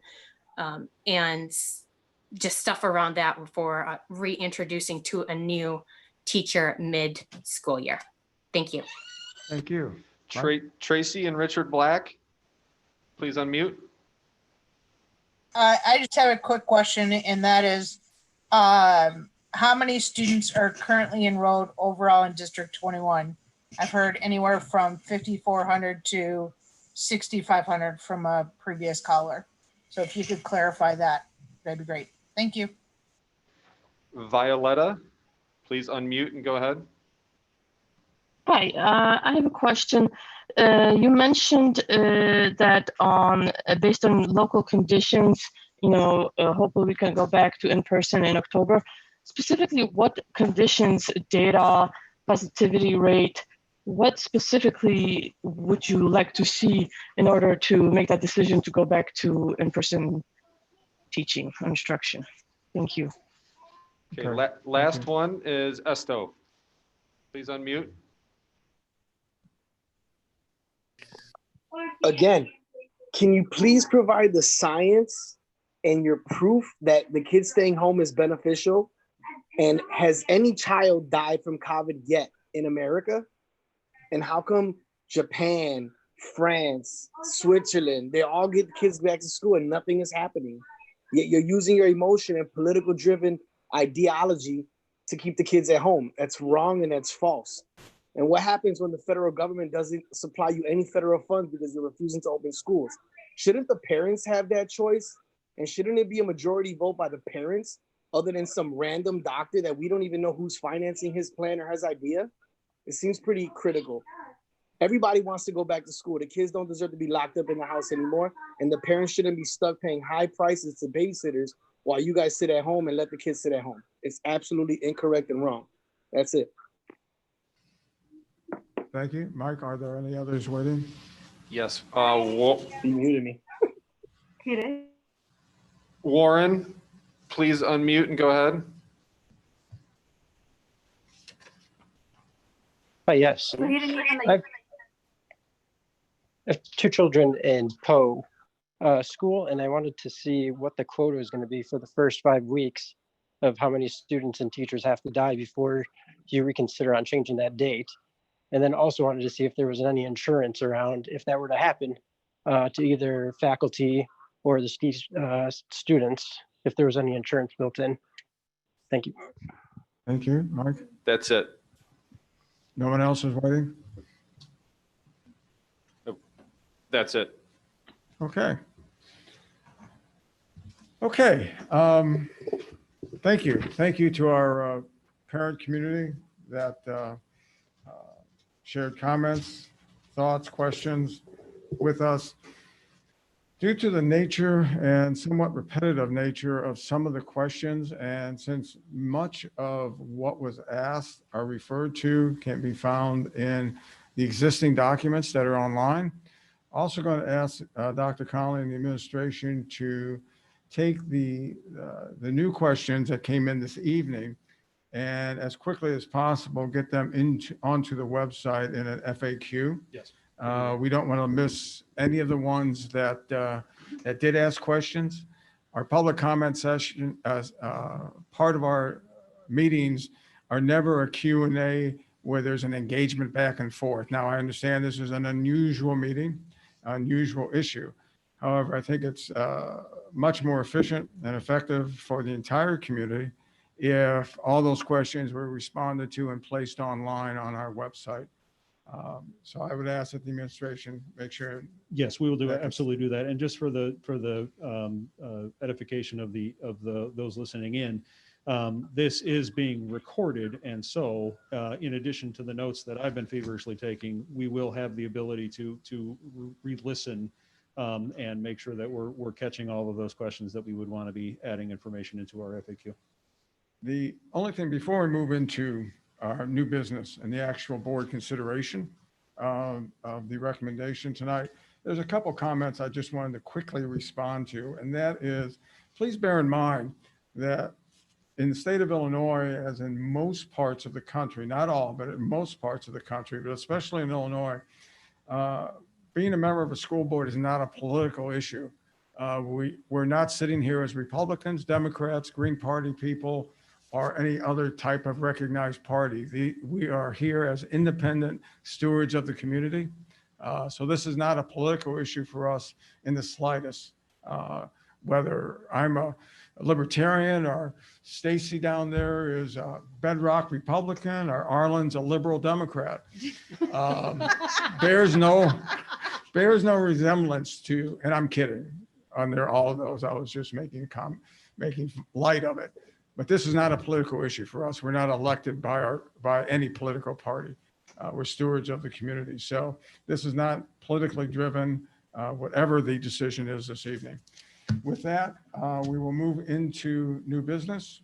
And I think before we actually comment, I think we need a motion on the floor. So does anybody want to move the recommendation by the administration at this point so that we can have a full discussion of it as board? Yeah, I'll move that we accept the administration recommendation on returning to school virtually to start, and potentially and hopefully in person in October. Thank you, Arlen. Is there a second? Second, Stacy Allen. Okay, thank you. We started on my right and virtually. I'm going to start on my left this time and come back around so that everybody has an equal chance at going. So Debbie, I will start with you. We're going to go that way. And Bill, I'm going to end with you. Okay? Not a problem. We all know the best way for the kids to be educated is in person. I have two kids, older, both want to get back to school. But is that what's going to be the safest for them? Is that what's going to be the safest for their teachers, for the rest of the staff at the school, for our community? I mean, if one kid, one teacher has something, they can bring it in asymptomatically. A child can get it. The child can take it home. A lot of our community lives with extended families. Grandma may not be so healthy. Grandma may not handle it so well. I'm concerned about how many deaths from parents, students, staff are we willing to accept? Myself, that number is 0. Thank you. Thank you, Debbie. Jessica, any comments? Of course, you know me. We find ourselves making decisions no board member ever thought we'd be making. Pull a little closer to the sorry. mic, please. We find ourselves making a decision no board member here ever thought we'd be making. Certainly as a parent of young children, I never thought I'd be in this position. And we're trying to make this decision based on evidence that's rapidly changing and by no means as thorough as we'd like. So I want our community to know that I, along with, and I'm going to take a point of personal liberty here, assuming all of us here in this room have heard all of your thoughtful and heartfelt input as parents and community members. And we really are listening to everyone's positions, and we really do care. We know that no matter what our decision is tonight, it's going to pose hardships for families and for our staff. But our role here as a board is to examine those relative risks to adults and children in our schools based on the science that we know now and make the decision that is most likely to keep kids and staff safe. I know I'm concerned about all of the students and all of the staff in our district. I think everyone here agrees that kids in school with their teachers and staff is the best in a normal world. But we're not in a normal world right now. We're in a pandemic with a virus that does not discriminate and does not care what our challenges are. We don't fully yet know how transmission rates will be affected by kids with adults indoors for extended periods of time. This is an unknown. Also unknown is the lifelong health complications for individuals who contracted the virus as a child. There is no long-term data available. We've only had this virus around for months. We don't even have 1 full year of data. I'm not very old, but I'm of the pre-childhood chickenpox vaccine era. When I grew up, everyone thought, get the chickenpox, get it out of your system, and you're done. Now we're finding out 40 and 50 years later, there are lifelong health complications with having contracted chickenpox. This is one simple example. We have no idea what this virus is going to do to people who have contracted it and quote unquote recovered. In short, I support the plan to open remotely for some time, give ourselves some more time to evaluate emerging data, and hope that the circumstances change in the next 6 weeks. But with that responsibility, I want us to commit to communicating as soon as possible with our community what their kids' school day will look like, what they as a community can expect from us, and how best to communicate with their principal, with Dr. Connolly's team, and with us if they need support. In sum, our role in the community and our responsibility is to each other. We have to minimize the risks. We have to wear our masks properly at all times when we are indoors, other than our homes, and when we are in public spaces, and we need to wash our hands thoroughly. If we follow current guidelines, it's likely we can reduce the risk to all of us and look forward to a time where we can reopen our doors and welcome our students, teachers, and staff safely back to our buildings. Jessica, thank you. Stacy A. Thank you. As most don't know, a few weeks ago when we took our vote to split it up, I felt strongly at the time that we should start the school year remotely or start it later to have more information. The one thing that Dr. Conley has said from the very start of this discussion is things are going to change. Sometimes they're going to change quick, and sometimes we have to be ready to make those changes. What I hope by starting the school year off in a distance format is that we are then able to come back in October with good information, well prepared to allow those that want to come back in person. But again, things are going to change because we don't know what's going to happen. We don't know what's going to happen on a local level. We don't know what's going to happen on a state level. And we don't know what's going to happen on a national level. There are a lot of unknowns.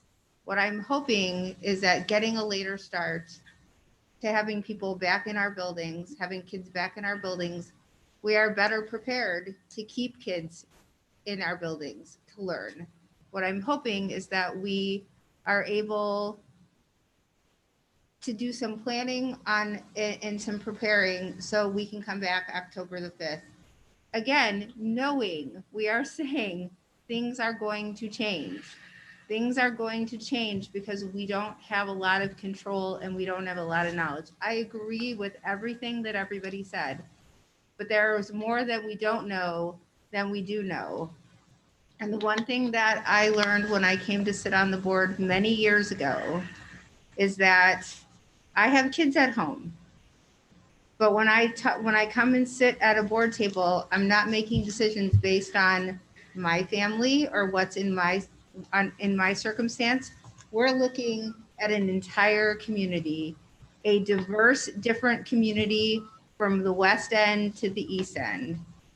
And we have to take all of those things into consideration. I agree, I would love to have kids back in school, but you know what? A month from now, my kids that were supposed to go off to college are going to be doing their college in my kitchen because that's what's best for our family. And those are the hard decisions that we're all making. So this was, from my time sitting on the board, this was probably one of the most agonizing periods for no other reason than there's more that we don't know than we do know. But what we do know is that we have a robust staff We have an amazing staff, and at the end of the day, that we have to take into consideration our students, our staff, and everyone that comes and joins us in District 21. And so what I'm hoping is that we're making a decision that will help us continue on for the rest of the school year. And I want to applaud your team, Dr. Conley, and everybody, because this has been brutal, painful, exhausting. And at the end of the day, I know that we are taking into consideration the short term and the long term to make sure that we address the needs of every student in our district. Thank you. Stacy, thank you. Stacy? So I would like to say thank you again to the parents that showed up and the parents that called in. And I share your sentiments. I'm very concerned. I'm very conflicted. Forgive any emotion. It's been a long day. Oh, yeah. My dear friend was buried today. He was 51, father to 6, ages 5 to 17. I am acutely aware of how precious life is. And I know for a fact that this family, there's no amount of money that they wouldn't pay or no amount of homeschooling hardship that they would endure to have him back. Well, he didn't die from COVID. Because of COVID, he died alone in a hospital room with no friends or family and no opportunity to say goodbye to anybody. That being said, I'm conflicted. I am a full-time working mother with a full-time working spouse, with a daughter in high school and a son at Cooper. I appreciate the challenges that come with homeschooling, especially younger children, especially children with special needs, or even children like my middle schooler who sees no value in going to school at the moment because he's going to be a professional gamer or soccer player. Right on. I want my children in school. They want to be in school. And I fully appreciate the quality of the learning that took place last spring was not at the level any of us wanted to see. I witnessed it firsthand. But the decision, like Stacy said, isn't about me, isn't about my specific children, and isn't about my family. This is about choosing the best option to minimize the risks associated with COVID. And when balancing the potential for inhibited social and emotional growth and learning versus life and death, I'm going to choose to protect life. We all know too well, as I experienced the horrific scene today at a gravesite with children, death is irreversible. The other is not. It just isn't. So if I can keep any family from experiencing what my friend's family is going through, I'm going to do it. I want to encourage, I saw after, I don't know if it was last week's board meeting or the week before, some social media posts about everybody's concerned, everybody's angry, everybody, the fear of the unknown is weighing on us all. But I just want to say, I encourage everybody to be a part of the solution and not the problem. Some of the postings were scary. I'm not sure if it's, people believe that the asks that have made of the community about social distancing and masks are some sort of infringement on your rights. And the threat to send children to school without masks because, they don't believe what's going on or, they don't want big government telling them what to do. Please, parents, please listen to the guidelines and help us all try and contain this so we can get back to school. We need to work together. And that kind of talk and that kind of rhetoric just isn't helping the situation. So I'm encouraged by, I did not enroll my children into boot camp, but I'm encouraged by one of the parents who said that the experience so far has been better. Absolutely. We recognize that those issues in the spring were bad and could be better. And I know that your team has been working on it, and I'm hopeful and excited about the opportunity to provide a quality experience to our students, even if it is in a remote session. So I just want to say, we all need to be together. We all need to help each other out. And we need to make the best of the situation. And just the more we do that, the sooner we can get our kids back into the school, which is the goal of everybody in this room. Well said. Everybody in person, all day, every day. That's what we want. So by voting to go remote, that doesn't mean that is not our end goal. And we will get there. And the sooner we work together, the sooner we can get our kids back in school. Well said. Thank you, Stacy. Thank you. Arlen, and then Bill.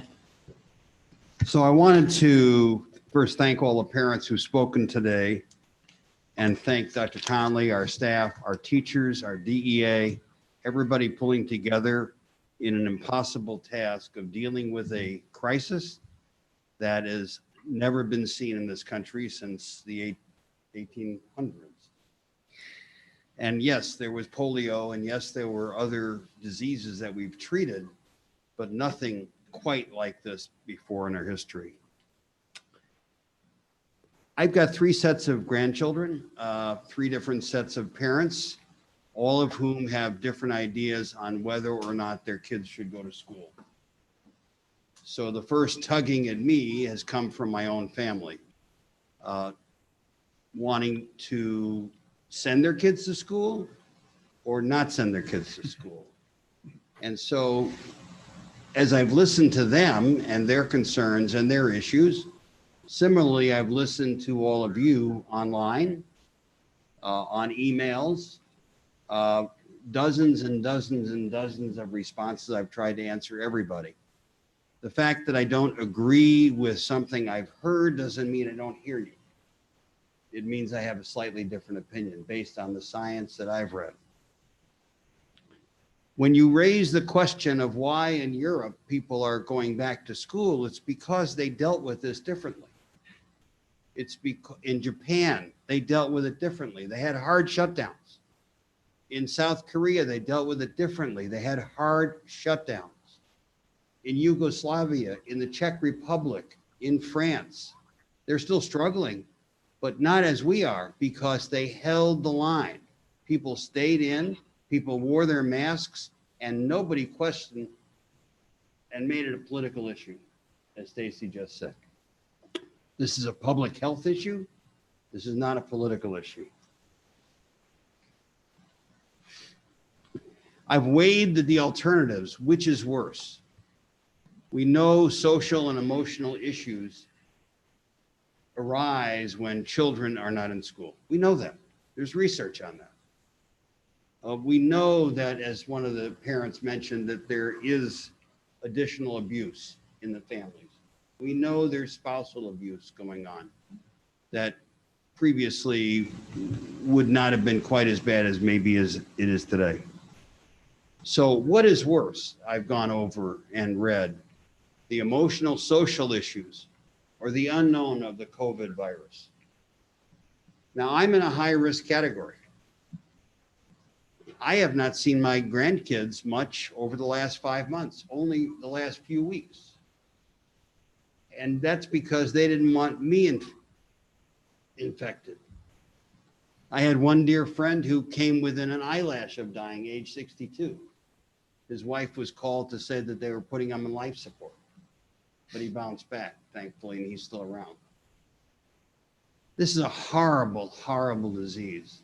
This is a horrible decision we have to make. They didn't pay us for this decision. And as of last week, I would have voted to reopen school. But I've been persuaded by the research I'm seeing and the lack of clarity in terms of what the potential is to spread this virus right now, because our positivity is going up in our region, as Dr. Conley pointed out. I'm not willing to roll the dice tonight. I know what the risk is on social emotional. I believe academically our children will catch up because we have great teachers and our parents are concerned. I will tell you that when I moved to Chicago, I was a year behind in school, and my mother had to tutor me every day after school for 3 hours every single day. So I know what parents are going through.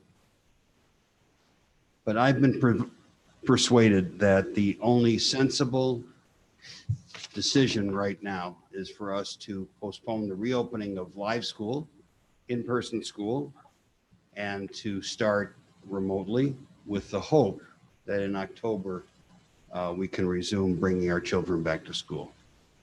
Thank you. Thank you, Arlen. Bill? Thank you, Phil. First of all, Stacy, I'm so sorry for your loss. It's a terrible thing to be going through.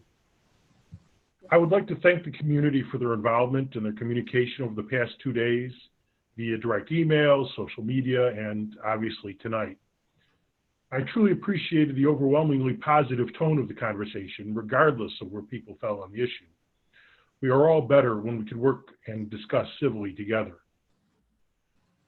This is a very difficult decision to make because there are no easy answers.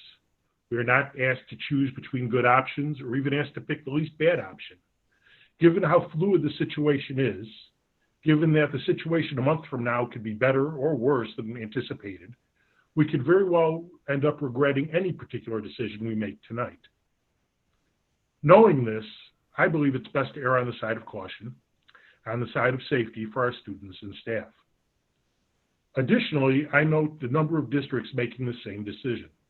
District 214's feeders, District 25 in Arlington Heights, District 26 River Trails, District 57 Mount Prospect, District 59 Rolling Meadows have all elected to start fully remote. Unit districts Barrington 220 and Carpentersville 300 have gone this way. Glenbrook 225, Deerfield 109, and Des Plaines 62 will open remotely. And given Governor Pritzker's warnings of the past few days, I expect this trend to continue and possibly accelerate. Personally, I don't believe that our students and our staff should be the canaries in the coal mine, the test case for other districts. And as a side note, I hope that it will provide additional planning time for parents and staff to better know our course of action. Because of all this, I support the amended opening plan. Thank you, Phil.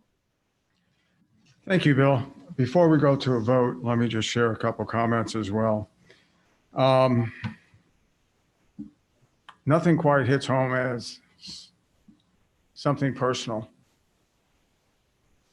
Stacy, thank you for sharing.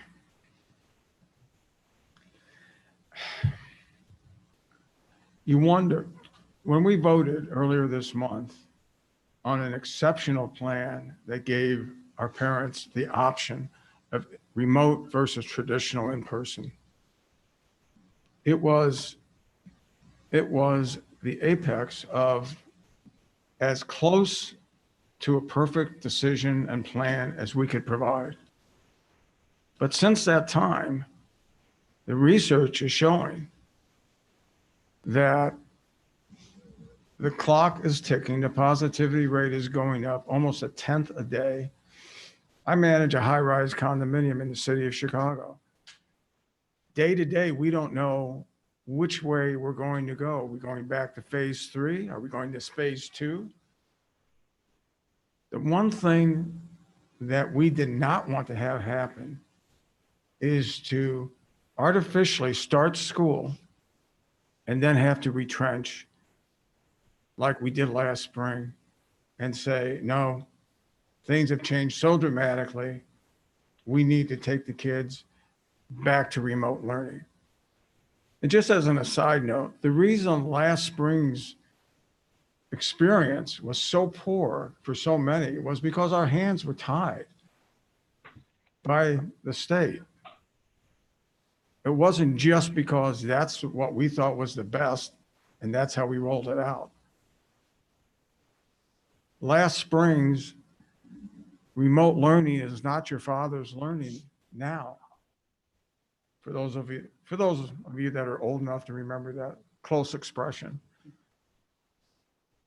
So while it pains us to go in the direction that the administration is recommending, it is the safe route, it is the correct route for this point in time. And we all hope to be able to make that option available as soon as we possibly can.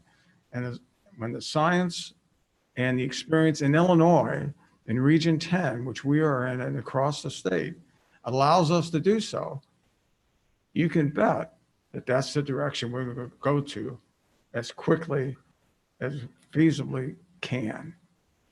That's our pledge to our community. And that is what we will do.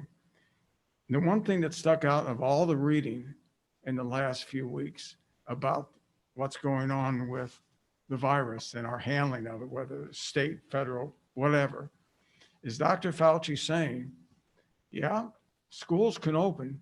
It's going to be quite the experiment. I don't know about you, but I preferred my science experiments in the classroom, controlled and contained, not just out there for whatever wind might blow it around.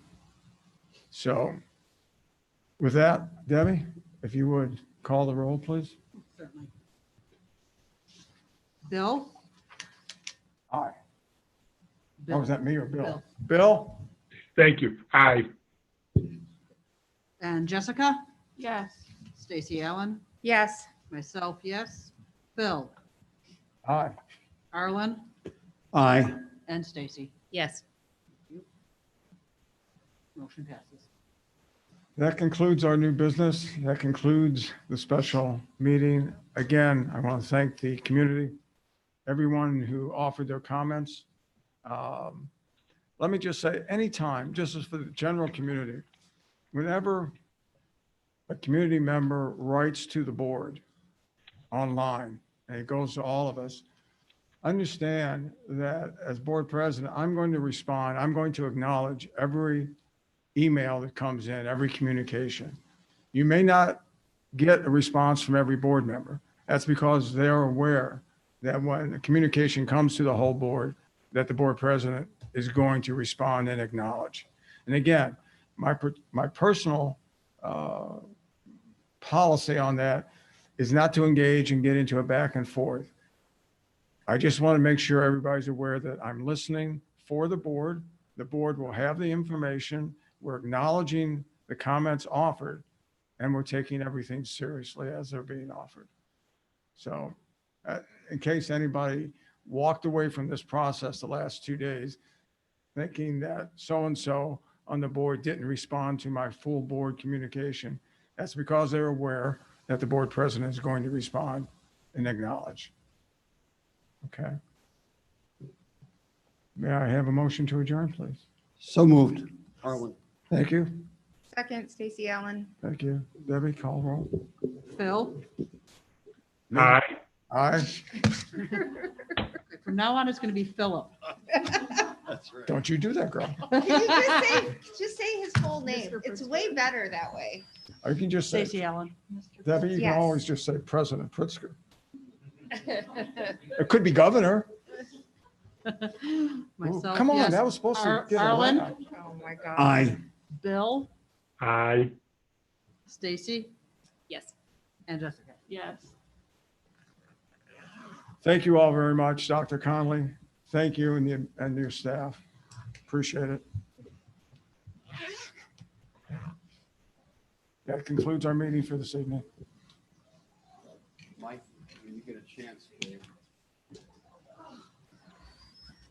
Good night, all. Thank you. Good night, Bill. Good night, Bill.